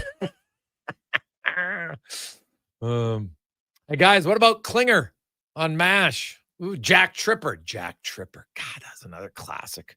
Three's Company. Oh, he's amazing. Honestly, Mr. Furley on Three's Company. Don Knotts was unreal in that show. Hey boys, what about Norm? Yeah, well, Norm didn't say a lot. He was a great secondary character, right? But like Norm had great one-lines. Right? Come in, hey, George, how did beer feel? Pretty nervous if I was in the room. Like, he had so many classic lines over the years. So I like this one. Hey, boys, old school, Al Bundy. You know what? Like that. Imagine showing people today that show. I think some people would be scarred emotionally to try to watch that. Even The Office, sadly. Like, if you looked at some of the things they said in The Office, and that's not even that old. I think we've become a little bit too sensitive to humor now.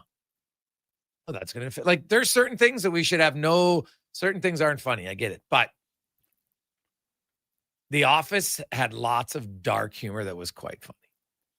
Also, shout out Ed O'Neill to go from, yes. like, you get typecast in Hollywood, right? Like, Michael Scott, Steve Carell, love him. He's always going to be Michael Scott. But to go from Married with Children and then to Modern Family and have like such a good run, pretty impressive. Pretty good, but they were separated by quite a long time apart, right? yeah. So that helped them for sure. So, but it is true, like certain people, you remember them as one character, and that can be the success about it, but that can also be challenging. Now, luckily for not Michael Scott, but why am I blanking on his name? Steve Carell. Steve Carell. Like, he's been in a lot of other movies that have been pretty good, right? But you're right. Like for Kramer, I mean, Michael Rich could go in anything. Now, he's probably more, well, he did have a little bit of a tirade once at the comedy club that many people remember. Probably not necessarily great for him, but yeah, like Al Bundy, O'Neill to do that and then go to the dad, who is very different type of character, was hilarious. But man, Peg. Oh, hey guys, you probably never saw it, but Bob Newhart on Newhart was outstanding. I do remember watching it. I was a little bit younger, but my parents watched it. Bob's very dry sense of humor, very dry. God, there's some good ones, man. Like, boys, Larry David and Curb is definitely up there. Yeah, it's a good one. So lots of good options. Lots of good options in the comedies. Let's get to Connor Halley and a Sports 1440 update, and Spec will join us next. It's brought to you by Northgate Chevrolet Buick GMC. Buy a new vehicle this month and help feed families. In October, for every truck sold, Northgate will feed a family of 4. You can check out all their vehicles at northgategm.com. Get a great deal and help a family get some food. This is a Sports 1440 update. Game 7 tonight out in Toronto. Mariners, Jays, ALCS. First pitch set for 6:10. We'll have that one for you here on Sports 1440 radio feed only. On the ice this evening, you've got the Rangers hosting the Wild, Kraken in Philly. Sabres take on the Habs, Flames up against the Jets, and the Hurricanes in Vegas. And Week 7 in the NFL concludes this evening. Lions and Bucks meeting in a few minutes here. Then at 8 o'clock, you got the Texans in Seattle. Sticking with the NFL, Denver Broncos linebacker Trey Greenlaw has been suspended 1 game without pay for unsportsmanlike conduct following Sunday's game against the Giants. The incident came at the conclusion of the game when Greenlaw chased after referee Brad Allen and verbally threatened him as he left the field. The Montreal Alouettes have signed GM Danny Machocha and head coach to contract extensions 2 years each, and the CEBL announced today that Commissioner Mike Morreale has stepped down from his role as commissioner. He'd been with the league since it tipped off in 2018. Coming up in hour 4 of the Jason Gregor Show, we'll be joined by Mark Spector of Rogers Sportsnet and hear the Oil Report. I'm Connor Halley. This has been a Sports 1440 update. Sports 1440 in West Edmonton Mall and Wetaskiwin. CKJR is a Stingray radio station. Download the free radio player app and listen wherever you go. Michelle and Colette are sisters. Sisters who don't agree on much, especially when it comes to which hockey team is the best. Edmonton is the best, baby. Vancouver's #1. Even when it comes to meat snacks. From Welcome Willow. back. I love the Harris Tweeter. Welcome back. But they will agree. Wilhock beef jerky is the best. It might just be the only thing Alberta hockey fans can agree on. Others can try to imitate, but no one can duplicate Wilhock beef Game. jerky. Only available in Leduc. Get yours today because you don't win friends with salad. Monopoly Double Play is back at McDonald's. So let's Show. practice Hope winning. you're having a. You just won 25 grand. And go. Yes, I said 25 grand. That's what I'm talking about. Yeah. Much better. Okay, now you just won a brand new Chevrolet Corvette. I think she just fainted. Impressive. Feel like a winner. On pack and in-app. Monopoly Double Play is back. While supplies last, 1 in 5 chances to win game piece prizes at outset. Chances to win draw prizes depend on number of entries in each draw. Cash prizes payable by e-transfer. See rules in-app.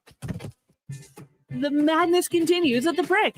Get your home ready to host. Save up to $1,200 on Made in Canada sofas and sectionals, up to 30% off coffee tables and nightstands, and up to 25% off bedroom and dining.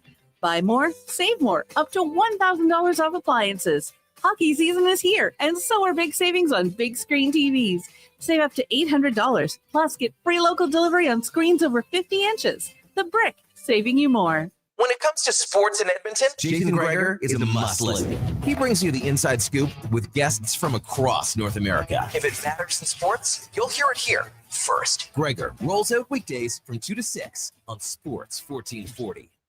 Carve out for a cause at the Jason Gregor Pizza Pig Out, presented by GS Construction. Thursday, November 6th at the Canadian Ice House, indulge in unlimited pizza from amazing local pizzerias while you help raise some dough for Kids Sport. Then vote for your favorite slice to help crown the People's Choice Award winners. Tickets to join Edmonton's biggest and best adult pizza party are just $30. Head to jasongregorpizzapigout.com for more details and to buy tickets. Is your company drowning in paperwork and administrative tasks? Do you need more data to make better decisions? Nectar.io is your company's all-in-one solution for fleet and materials management, safety, time cards, and GIS-based project management. Now is the time to capture and transform field, site, and shop data into boardroom-level business intelligence, all with one login.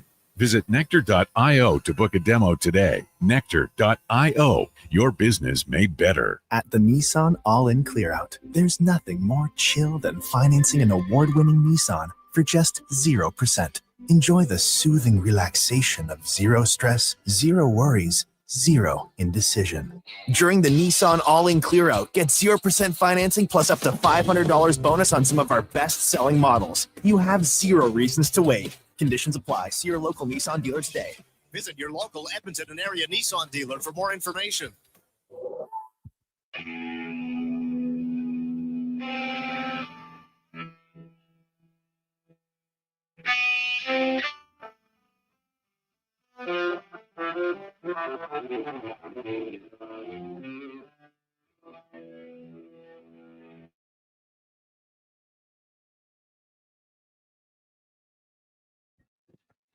Portions of this hour brought to you by Elks Nation, 2 weekly podcast with Eddie Steele and Declan Kruger breaking down the green and gold, the most in-depth AA football coverage on YouTube and anywhere you get your podcast. Also, elksnation.ca. The Jason Gregor Show, the best of Edmonton sports talk and beyond. This is Sports 1440. Presented by PlayAlberta.ca, Alberta's only regulated online gambling website.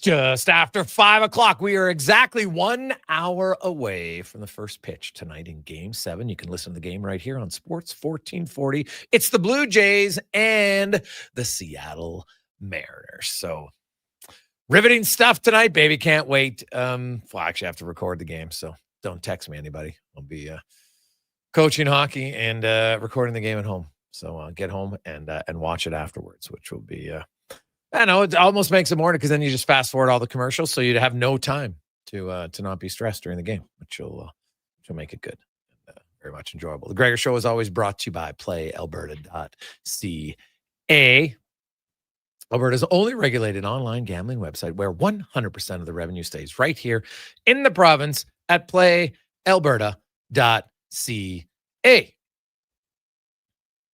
Let's get to the spec report now, brought to you by GS Construction, your underground infrastructure specialists.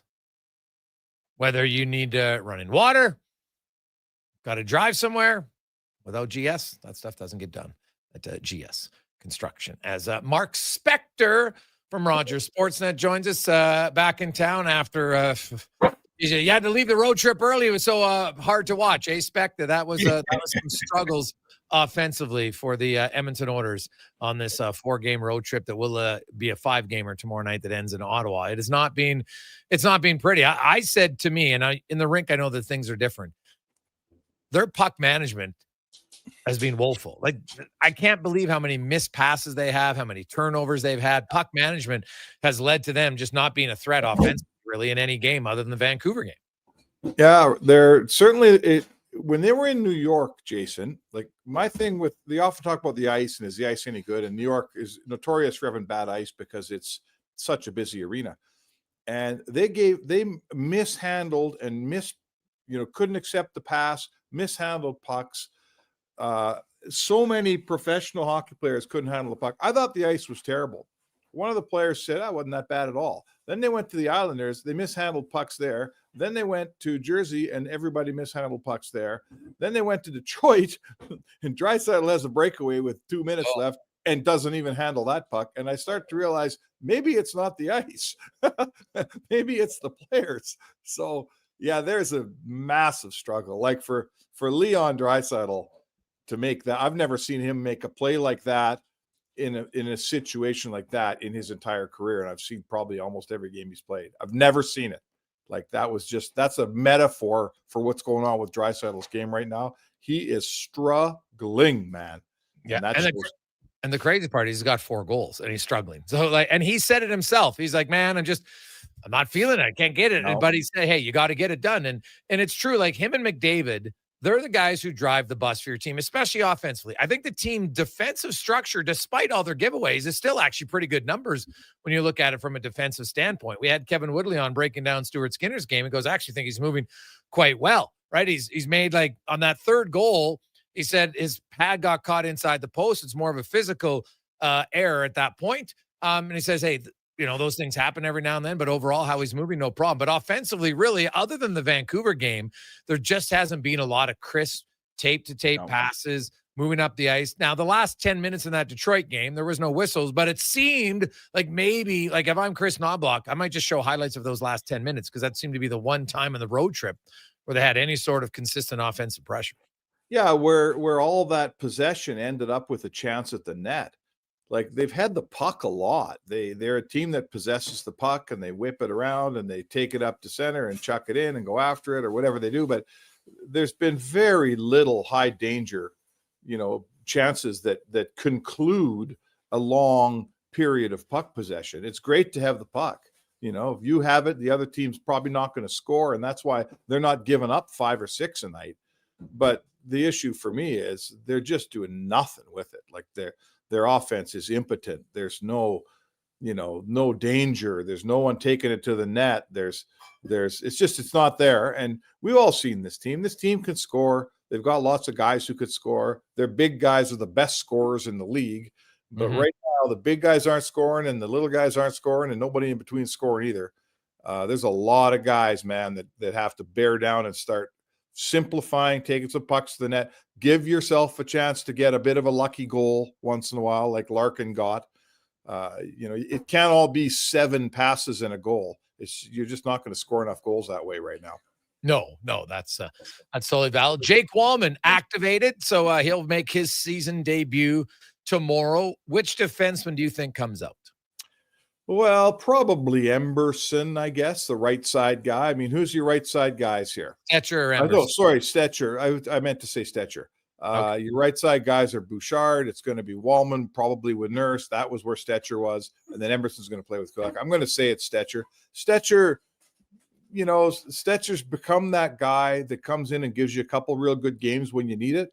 But the longer he plays, the more he looks like a 7th defenseman. I hate to say that about the guy because I admire him, the way he's undersized and comes out of the press box and tries his rear end off. But when he plays 4 or 5 in a row, you realize why he's a fringe guy in your lineup. So for sure, he comes out in my books. Okay. Offensively, Spec, they've moved guys in and out. It's funny. Lazard, now granted, he scored 3 seconds left to make it 5-3, but he scored in his first game, comes out. Philp had scored earlier. He came out. Phil comes back in, scores again. I can safely say Philp's not coming out, but what are you hearing on Kapanen? I'm assuming he's not playing tomorrow. I don't know. There again, they didn't even practice today, so there's no news on Kapanen at this point. He left in the middle of the game. I saw all the post-game stuff. I wasn't in Detroit. No word on him. Now, listen, we've been through this with injuries. I mean, Wallman was supposed to play 2 weeks ago, or they thought he might, and now he's finally playing tonight. So don't ask me about Kapanen. I didn't even see where he got hurt. I just heard on the broadcast when I watched it later on that he wasn't coming back. So I don't know about Kapanen. They've got lots of guys, so that's not the issue. It's the guys that are above Kapanen in the lineup that have to get going here before the guys in Kapanen's spot are going to help you much. Yeah, no, that's fair. Do you think now Ottawa leads the NHL in goals allowed, 30 through their first 6 games? They're giving up 5 goals a game. If there was ever a game that maybe the Oilers offense could get rolling, do you think it would be this one? You think? That being said, and because they're both struggling, do you think Knobloch plays McDavid with Draisaitl tomorrow? Because a lot of times that's what he'll do when, if we got to get a bump, or does he keep him apart? What do you think he does? Because we've seen both here on the road trip, and neither one has necessarily looked any better than the other. No, I don't know. Yeah, I'm really not sure how to crack that egg. Let's start with something we can agree on. Let's start with Connor McDavid needs to start shooting the puck more. Yeah. I think we'd agree on that. So that's a tangible change he could make in his game. He told me before the season, I've scored 50 goals and I've had 100 points. And he says, I've had 70 assists. He says, I like goals better than assists. I got to shoot more. I like scoring. I want to score. He starts the season. He's not shooting the puck at all. He's looking off some of the best chances. Oh God. Yeah. It's unbelievable. I don't know what's happening there, but he is. So I guess I'm going to throw it back at you. If I want to see Connor McDavid take charge of this thing, do I want him with Draisaitl or do I want him by himself? What do you think? Well, I just want him to score. So I'm going to look and say, what do I think gives him the best chance to get his confidence going? And I look and say, the rest of our lineup isn't giving up much. We're going up against a team that's giving up a lot. I think I might play McDavid and Draisaitl tomorrow. Like when Draisaitl comes out, he's very honest. You know what? I'm not feeling it right now. Maybe they can feel it together. That would be my thought process for tomorrow. And then you come home, you got last change, then you can split them up. And just so you make that flight home after Ottawa, you got to win. Guys feel a little bit better for themselves. I would start them together. Yep. Okay. I'm having watched the whole season and seen them together and apart. I'm fairly ambivalent. Whatever people think is going to get some production, I don't know. Like they've played together and it hasn't been good. They played apart and it hasn't been good. I'm not sure how putting them together is going to help, but I really don't have an answer for you, Jay.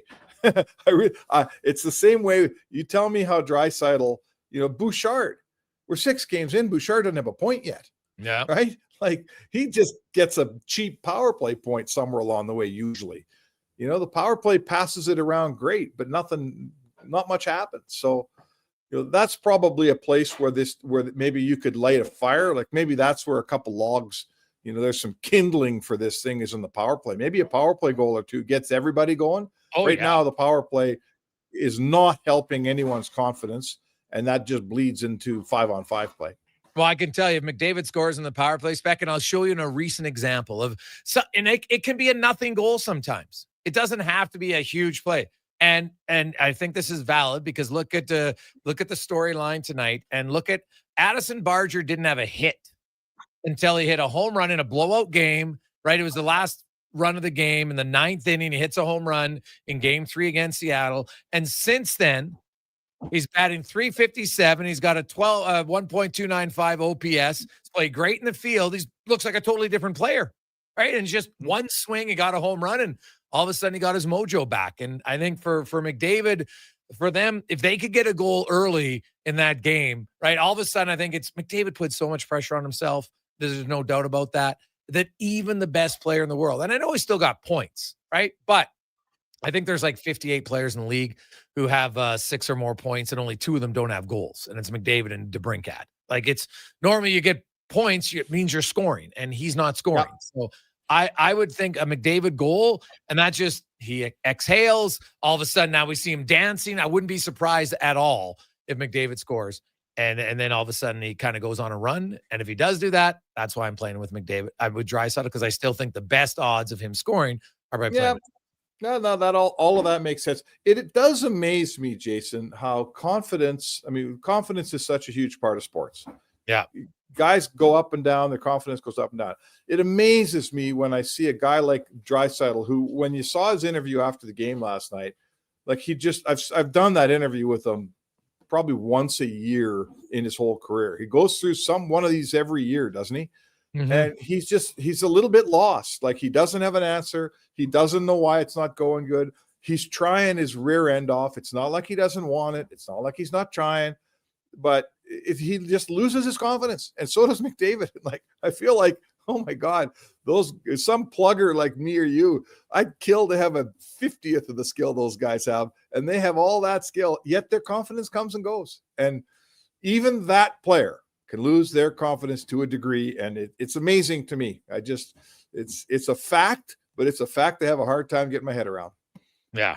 But it just shows you, man. But confidence in any walk of life. I'm sure not every time you sit down to write an article, you're like, oh, I'm feeling great about it, right? Like you do it all the time. It doesn't matter.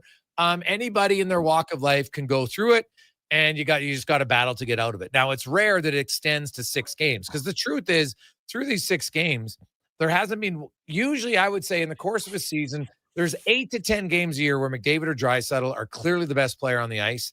And it's like, oh my God. And some nights you don't even get any points, but they just dominate. Yeah. Right. And that's probably 8 to 10 each player. Well, we're now 6 games in and neither player's done 1. I don't think that happens. And they haven't even looked close spec. Like neither one of them would look and say, oh, they should have been a 3rd star, 2nd star, 1st star in any game. And that's why, to me, it's a little wild. And if I'm Chris Knobloch, I'm doing anything. I think he's been trying to play them out of it, which is why he's playing 23 minutes a night. He's thinking, hey, you know what?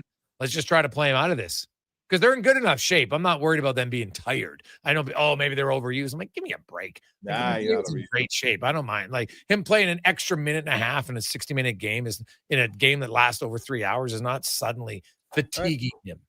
I put Bouchard in the same conversation. Like he's an elite talent. You know, we know sometimes he makes a mistake, but when he's not making a mistake, he's generally making fantastic passes. He's moving the puck. He's walking into one-timers. He's doing all, he's a really, really top-end guy. That's why he makes 10.5. And his game since the first game of the season hasn't been any good. Like it hasn't been any good this year. And he's also lacking in confidence. And we all know it'll come. All you got to do is watch Bouchard play in the playoffs to know there's a hell of a player there.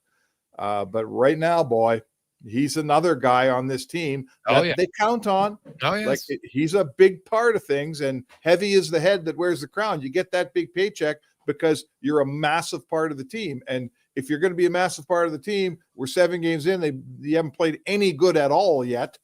It's no wonder your team's not going, right? Some of these big boys got to get going, and then the guys underneath have to have somebody to follow. Yeah. Oh, that does make perfect sense. Yes. Lastly, spec tonight. It is game 7, baby. The Jays, you Savage, another strong outing. Their defense was great yesterday. Guerrero, another home run. Bargers played great since he hit that shot in game 3. What's your gut telling you tonight? Oh, it's been so back and forth. Just when you think one team's going to win, the other does. So I don't know, my prediction. I know I'm hoping for the Jays, but I want to say, I really, win, lose, or draw, I think the Jays have really grabbed my admiration. They're a team with, you love a team that's got cojones. You love a team that when they're pushed up against it, they push back harder. And we've watched this Jays team, man. They're like that. The Yankees, they came up against the Yankees and everyone thought the Yankees would win. And then they lost those 2 games against Seattle. Then they lost that game 6 against Seattle or game 5. And you thought, oh, this is it. And last night, man, they were the better team the whole night. So I hope they win. They certainly can win, but they've got guts, man. Don't count them out. That Jays team, that's the kind of team you like, no matter what uniform they're wearing. For me, anyway, a team that shows you that they don't go away easy. The Jays ain't going anywhere tonight. Should be a fun game, man. I can't wait for it. It's be awesome. What are the chances? What are the chances you sit down for first pitch at 9 at night and don't know who won? Oh, buddy, I'm not bringing my phone, and I just walk into the rink. I tell the coaches, hey, I tell my assistant, I don't want to know the score. Don't anybody tell me. I get in my car, I drive home. I got a good 25% chance of not knowing. Yeah, 25%. That's all I'll give you. Yeah, that's all I'll give you is 25%. I know. It's a tough one, but don't make a mistake and check Twitter for something else. Oh, I wonder who won the Monday night game. I can, you know what? I'm the one thing I'm good at. I can leave my phone at home. So my phone, when I don't need to bring my. Actually, I'm going straight to the rink, so I don't need to bring my phone into the arena. There's no reason for it. So it'll just sit in my car, and then guess what? Then you're not temptation. If people don't have the phone, you don't see the phone. That's a start. That's a start. Well, good luck. I won't phone you. I promise. Yeah. Well, good. You can. I'm not going to answer. So it's not going to matter. Have a good one. All right, Jay. That's Mark Spector, the Spec Report brought to you by GS Construction. Yeah, I'm coaching a game tonight. What do you got to do? The kid, my son was like, Dad, we got a game. Now, of course, he wants to play his game, but he was a little perturbed that he's missing game 7. And I get it. It's a first game 7 of his life for MLB. Now, he's seen a few game 7s in hockey already, so he's he knows it, but he's become a pretty big Jays fan, so he's excited. We'll take a quick break. We'll come back. We're going to hear from Leon Draisaitl. What is up with 29 and how to get it back on track? We'll find out next on the Gregor Show, presented by PlayAlberta.ca. Whether you're a craft beer connoisseur or more of a wine aficionado, there's always something new to discover at Sherbrooke Liquor, a unique, family-owned, independent liquor store. The selection? Incredible. The non-alcohol section is also very impressive. Sherbrooke Liquor, expert, knowledgeable staff with a passion for unique finds. More than just a liquor store, we're a community. Alberta's best, the one and only Sherbrooke Liquor. Wine, spirits, and oodles of beer. Visit SherbrookeLiquor.com. Top quality flooring, locally owned, and Canadian products from Beaulieu. Yeah, that's CFI. CFI what? No, CFI. Custom Floors, Inc. From free estimate to professional installation, contact Custom Floors Inc. at customfloorsinc.ca. When pumpkins glow and night turns chill, there's one fall treat that fits the bill. A pizza shaped like a jack-o'-lantern with smiling pepperoni pattern. Thin golden crust, so cheesy and tasty. Get yours now, better be hasty. It's only around for a limited time for a spooktacular price, $17.99. Better ingredients, better pizza, yes, it's true. Papa John's Jack-O'-Lantern Pizza is coming for you. Spookily and proudly locally owned and operated. The job won't wait. Why should you? At AWS Welding Supplies and Repairs, conveniently located in Nisku, we've got everything you need to get it done. From product sales to servicing and calibrating machines, we're your one-stop shop. We're a proud, locally owned and operated business, committed to serving our community with a proven track record of customer service. Don't let a broken tool slow you down. We offer fast repairs and free same-day delivery of in-stock items to Leduc, Nisku, and South Edmonton. AWS Welding. We make it happen. Prostate cancer affects 1 in 6 men in Alberta, and this November we're fighting back. Every dollar raised fuels early detection and life-saving support. Donate today for the men in our province. Visit keepitinalberta.ca to start your fundraiser or donate today. This is not a sale. At Walmart, our everyday low prices mean you can count on low prices every single day. Like 170 grams of fresh raspberries or blackberries for only $2.98 each. Shop everyday low prices in-store or on walmart.ca. Groceries, mortgage payments, family holidays, a new car. That's what profit shares look like for Vision Credit Union members. Each year, we return about 75% of our profits, $35 million last year, to the people who bank with us. Because at Vision Credit Union, when you're an owner, you get your share. Why not get yours? Learn how at whatsyourshare.ca. That's whatsyourshare.ca.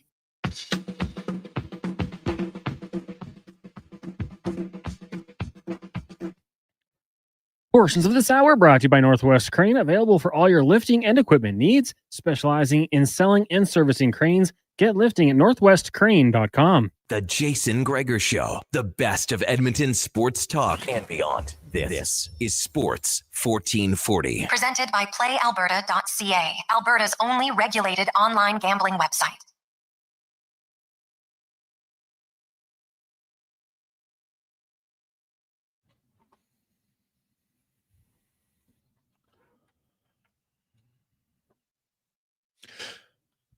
$5:29. Welcome back. Jason Gregor, Connor Halley. Sports 1440, sports1440.ca, as well as YouTube, Facebook, X, and Instagram. Go say hello to Declan, who's running things on YouTube, as well as Facebook. Say hi to him there. The Oilers did not skate today, in case you're wondering. There's another day off. They did skate, played 2 games in a row, so day off today. They'll play in Ottawa tomorrow, then they come home, and they have one home game against Montreal on Thursday. Then they're on the road Saturday and Sunday, as they got games against Seattle and Vancouver. So it's a tough stretch. It's kind of like an 8-game road trip, really, when you think about it. You go from Ottawa to Edmonton for one game, and then boom, you keep going west to Seattle and Vancouver. And they knew they were going to have a tough sked early on this season, and they'll just try to find a way to get some wins. After that, they do have a little bit of a stretch at home, right? They play the Canucks on the Sunday, and then they have Utah on Tuesday the 28th. The Rangers are here on the 30th, and then Chicago's in town on November 1st, which could be the return of Zach Hyman. That's the earliest he is eligible to come off of LTIR, and I think we'll get a better sense of where Zach is at when they skate. And although probably won't even practice on Wednesday, maybe they will. We'll see. But you'll find if he's getting close, he might take a morning skate on the 23rd, because that'd be just over a week away from him getting back in the lineup. So we shall see. That would obviously be a big welcome addition to the Oilers lineup, because it has been a little bit of a struggle without him. I don't think there's any doubt about that. They need a few guys playing better, and they definitely miss what Hyman brings up front. Now, let's get to the oil report, brought to you by Go Auto. Go Auto, of course, 28 new vehicle brands, 69 locations to choose from. They have over 1,500 vehicles. And right now, the lowest winter price tire around. Check it out, goauto.ca. And Leon Draisaitl, just talking right now about, trying to find some consistency when too often they're trailing in games. Yeah, it is. Just not creating enough offense. Obviously, not really seeing it right now, and then it's hard for sure. Now, when the effort's there, because he said, "Hey, I don't think the effort's the issue." Does he feel like, okay, it's just a matter of time before it starts working, or what can you do if the effort's there to try to get the execution at the level you want it to be?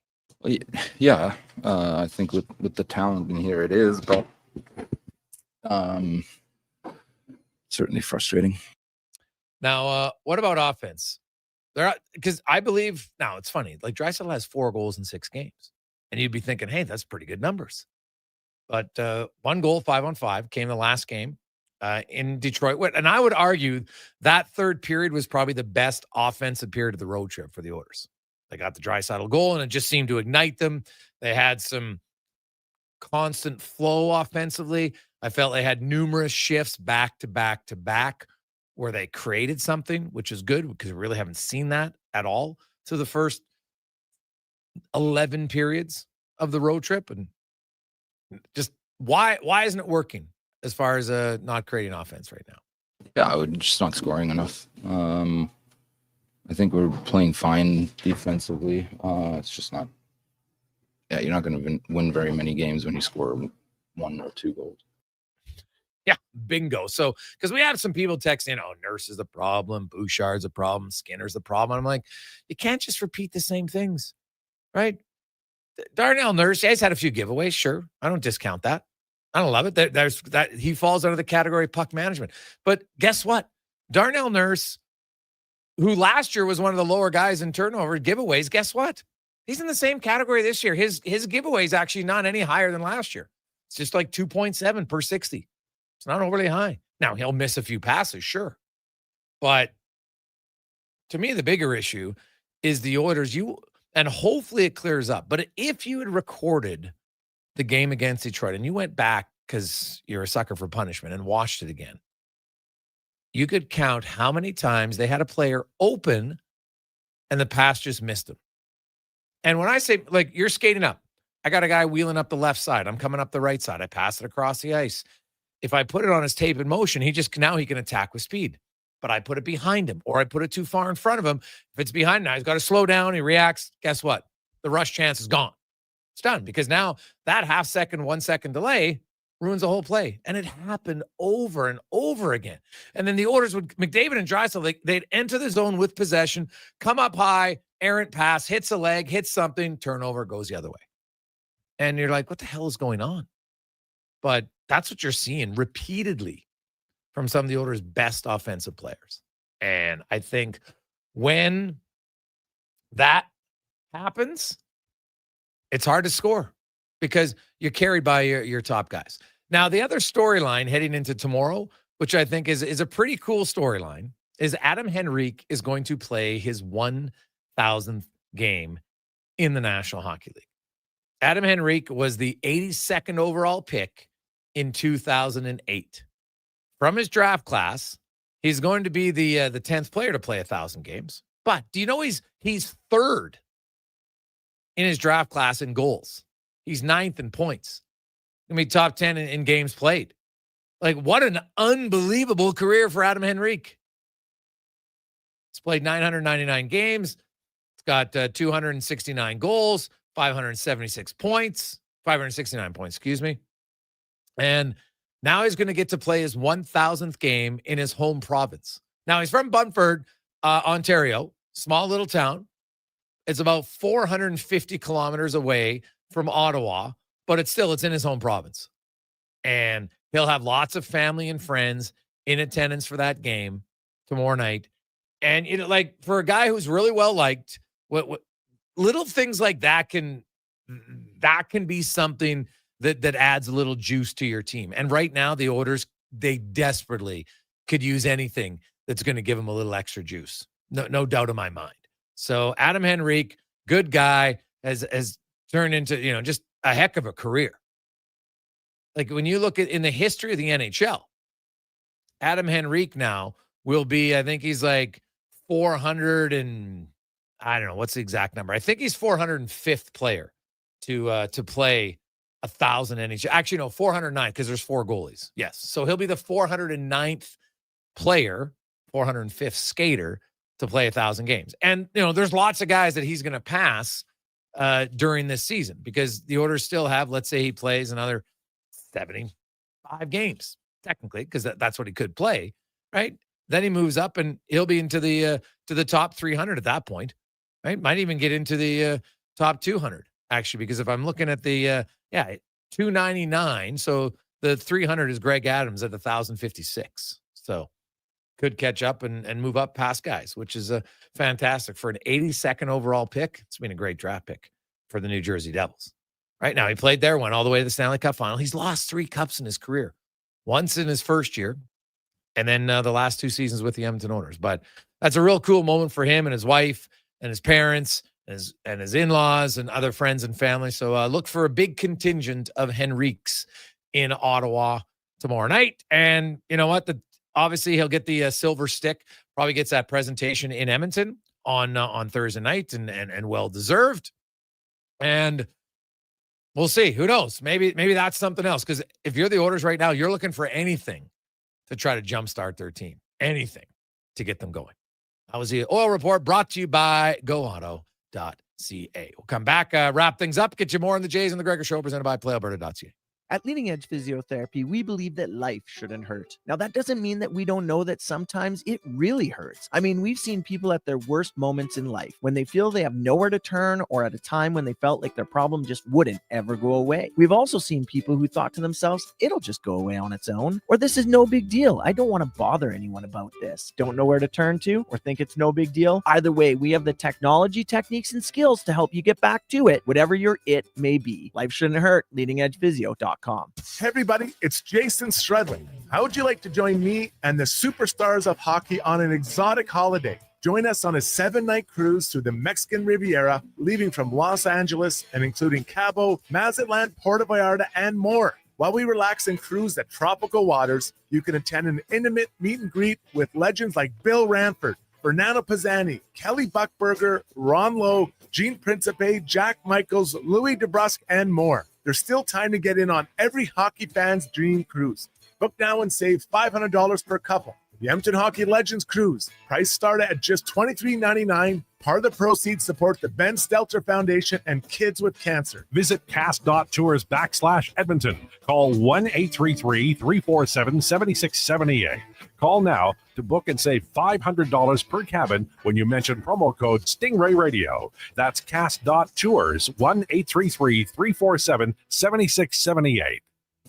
Carve out for a cause at the Jason Gregor Pizza Pig Out, presented by GS Construction. Thursday, November 6th at the Canadian Ice House, indulge in unlimited pizza from amazing local pizzerias while you help raise some dough for kids' sport. Then vote for your favorite slice to help crown the People's Choice Award winners. Tickets to join Edmonton's biggest and best adult pizza party are just $30. Head to jasongregorpizzapigout.com for more details and to buy tickets.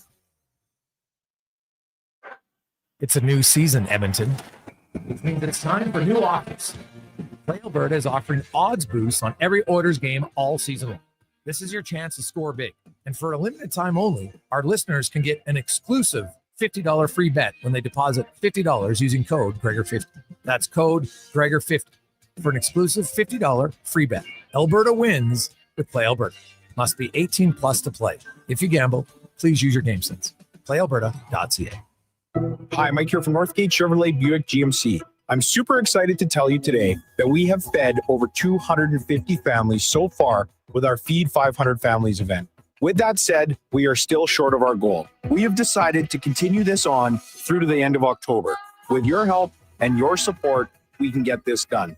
Please stop in and see us today, 13215 97th Street, or visit us online at northgategm.com. They're not just a grocery store. They're a butcher, a baker, a cafe, deli, rotisserie pizza, and restaurant, all under one roof. Loca Quality Market does food differently with 2 locations to serve you. Edmonton and Sherwood Park. Visit loca.ca.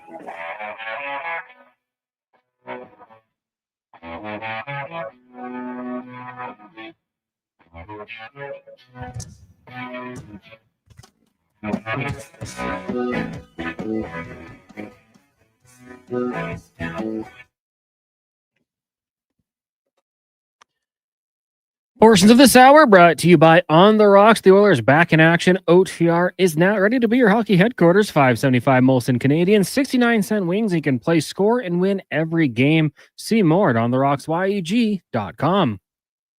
The Jason Gregor Show, the best of Edmonton sports talk and beyond. This is Sports 1440. Presented by PlayAlberta.ca, Alberta's only regulated online gambling website.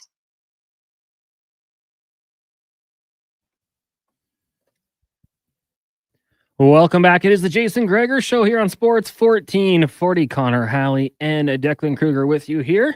Gregor heading to a little bit of coaching action as he tries to avoid the spoilers when it comes to sports. Declan, well, we're going to bring Declan in a second here, but that's something I never have any success with. When I'm trying to avoid scores just by habit, I'll like open up Twitter by accident, and then it'll be just like, even if it's not the top of the list, I hit the For You section, and all of a sudden it's like, oh, Chargers are losing, and they're all gold uniforms, and it ruins it every time. So I don't know about you, Duck, and that's something I try to avoid as much as possible. I've never been the biggest guy who's worried about spoilers when I'm not watching the game. No? Because I really appreciate watching the game no matter what. So obviously you don't want the score spoiled for you, but it's never been a huge deterrent for me to where I feel like I need to, stay off social media or something. The only time it really gets spoiled for me is if, let's say, you have like a double overtime game that ends 30-24 via a walk-off interception. Yeah. I get a little PO'd by knowing that was the exact way it ended. I would have liked to have seen that with my own two eyes for kind of like the whoa of it.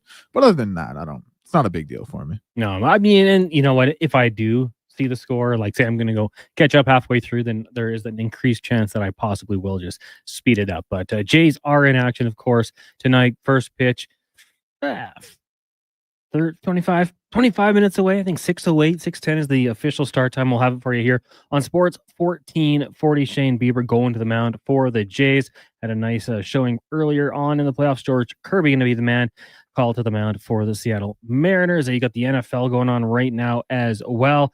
For those of you, maybe fantasy football matchups tonight, this first game to me has so much potential for you. Like when you look at the Lions and the Buccaneers, there's a lot of guys you might want to have in your starting lineup, especially with Mike Evans and Emeka Egbuka getting the call, the go-ahead to play. So far for both those players, not a whole lot. The Tampa Bay Buccaneers not doing too much. They've each been targeted once, no receptions. Rashad White's got 3 carries for 9 yards, so not too much going on with the Tampa Bay Buccaneers as they trail the Detroit Lions 7-0 as we're in the second quarter. On the flip side, though, if you've got Jahmyr Gibbs, 21 yards on the ground, another 54 through the air, not too shabby. And then Amon-Ra St. Brown, 67 yards, 1 touchdown. So not too bad for the Tampa Bay Bucks and the Detroit Lions. Still plenty of game to be played. I know earlier on I had picked potentially a over in that one. That's not looking good. Later tonight, you got the Texans and the Seahawks meeting down in Seattle. So Mariners sports fan torn tonight in this one. And some hockey scores for you after 20 minutes. Rangers and Wild tied 1 apiece, while the Kraken trail the Philadelphia Flyers 2-1. Now, Declan, kind of one of the topics that was brought up with us as Gregor was leaving college football, NCAA here. I was talking about this on Fantasy Frenzy earlier today. And when I look at this season, and tell me I'm wrong if I am, Ohio State, and then the rest I'm a little unsure of. Now, you follow way closer than I do, but I know the Buckeyes are a good team. If they lose, then I don't know what's going to happen in the rankings. Yeah, I mean, first of all, I just got to address this. This is really niche. No one's going to be able to understand it.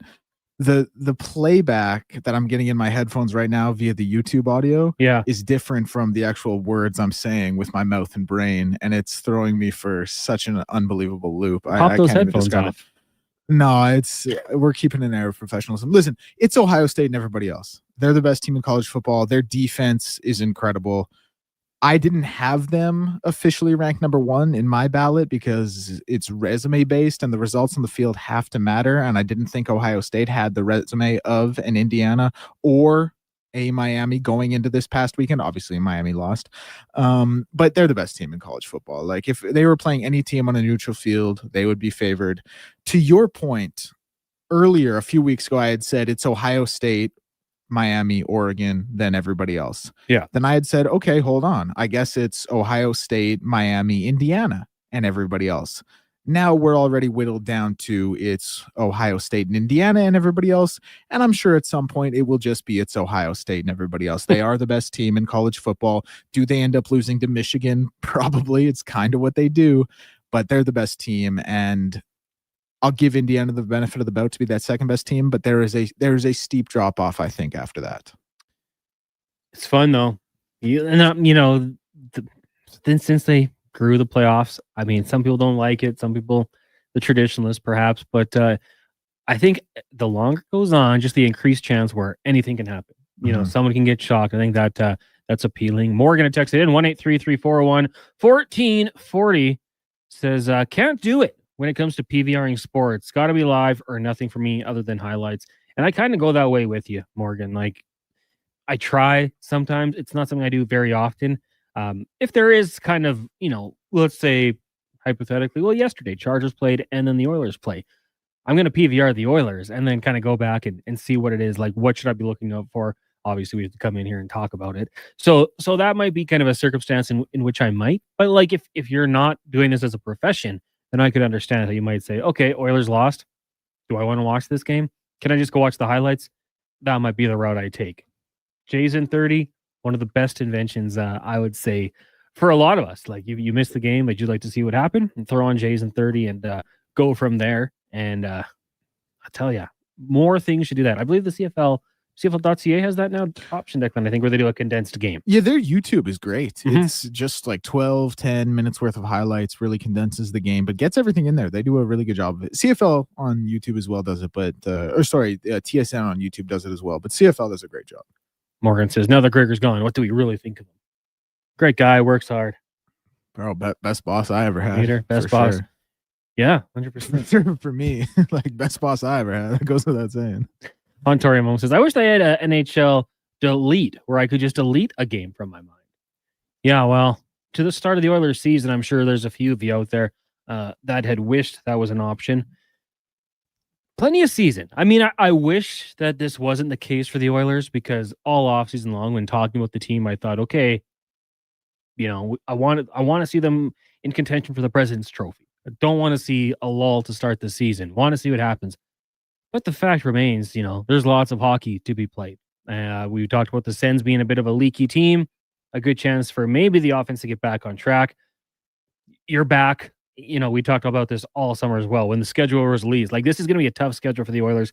Heading out east, you come back west for one game, then you're right back on the road. Like, Thursday, you're hosting the Canadiens, and it's right back to Seattle. And you've got Vancouver, 2 games, 2 nights, a bit of a split there. Then you're back home, for 3 games. Then you're back out on the road. Like, it is a bit of a tough schedule for the Edmonton Oilers to get this season going here, but I mean, hey, shoot the puck. McDavid, Draisaitl, best players in the world, shoot the puck.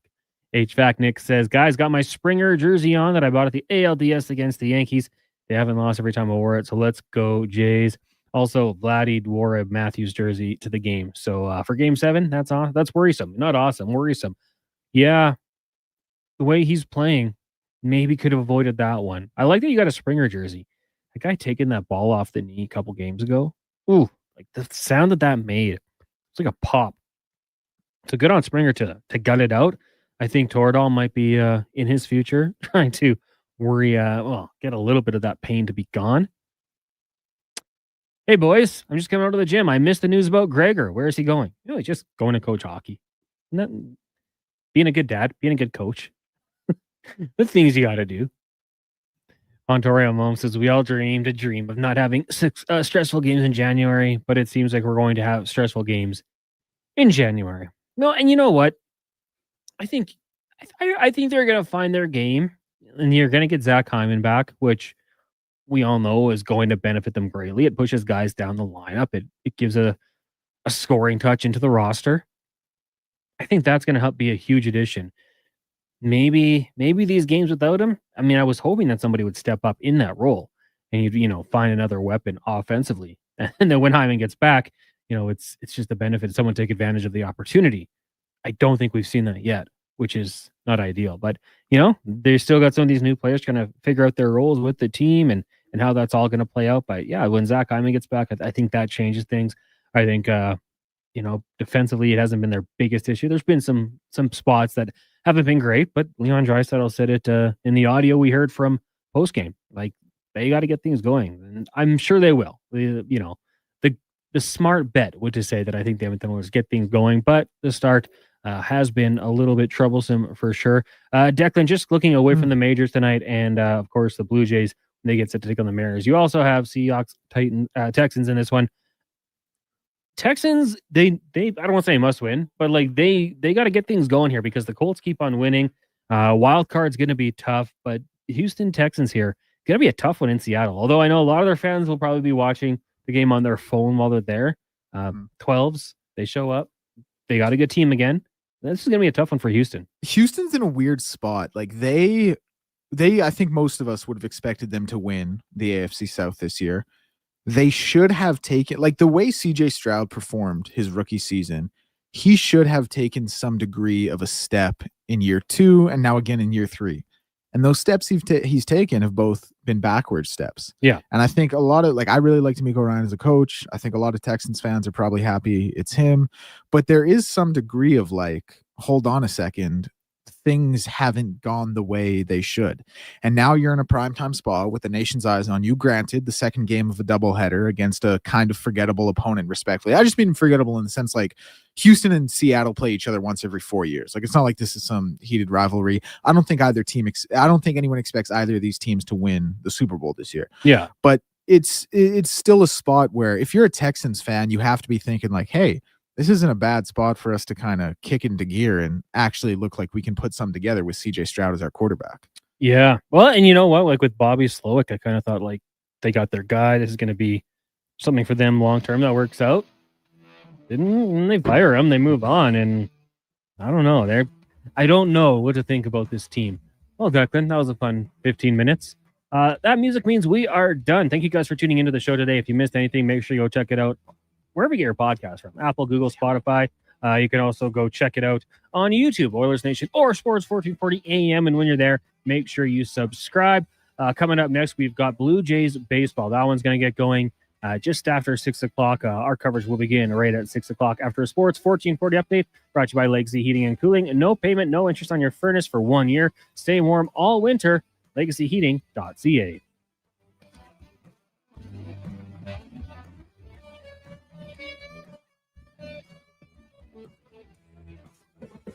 This is a Sports 1440 update. Game 7 of the ALCS tonight. It's going at about 6:10. Our coverage beginning here. Radio feed only, 6 o'clock, as the Jays taking on the Mariners. Winner of this one will take on the LA Dodgers in the World Series in the NHL. A couple scores for you after 20 minutes. Rangers up on the Wild, or tied with the Wild, 1 apiece. Flyers up on the Kraken 2-1, and midway through the first, Sabres and Canadians are scoreless. Later tonight, Flames taking on the Jets and the Hurricanes in Vegas. In the NFL, doubleheader to wrap up Week 7. Lions have a 7-0 lead over the Bucks, and Texans Seahawks will get going just after 8 o'clock. That's going to do it for us here on the Jason Gregor Show. Blue Jays baseball coming up next on the AM feed. If you're streaming, you've got Fox Sports Radio. I'm Connor Halley. This has been a Sports 1440 update. This is Sports 1440, a Stingray radio station broadcasting on Treaty 6 territory. Download the free iHeartRadio app and listen to CKJR wherever you go. The job isn't done until the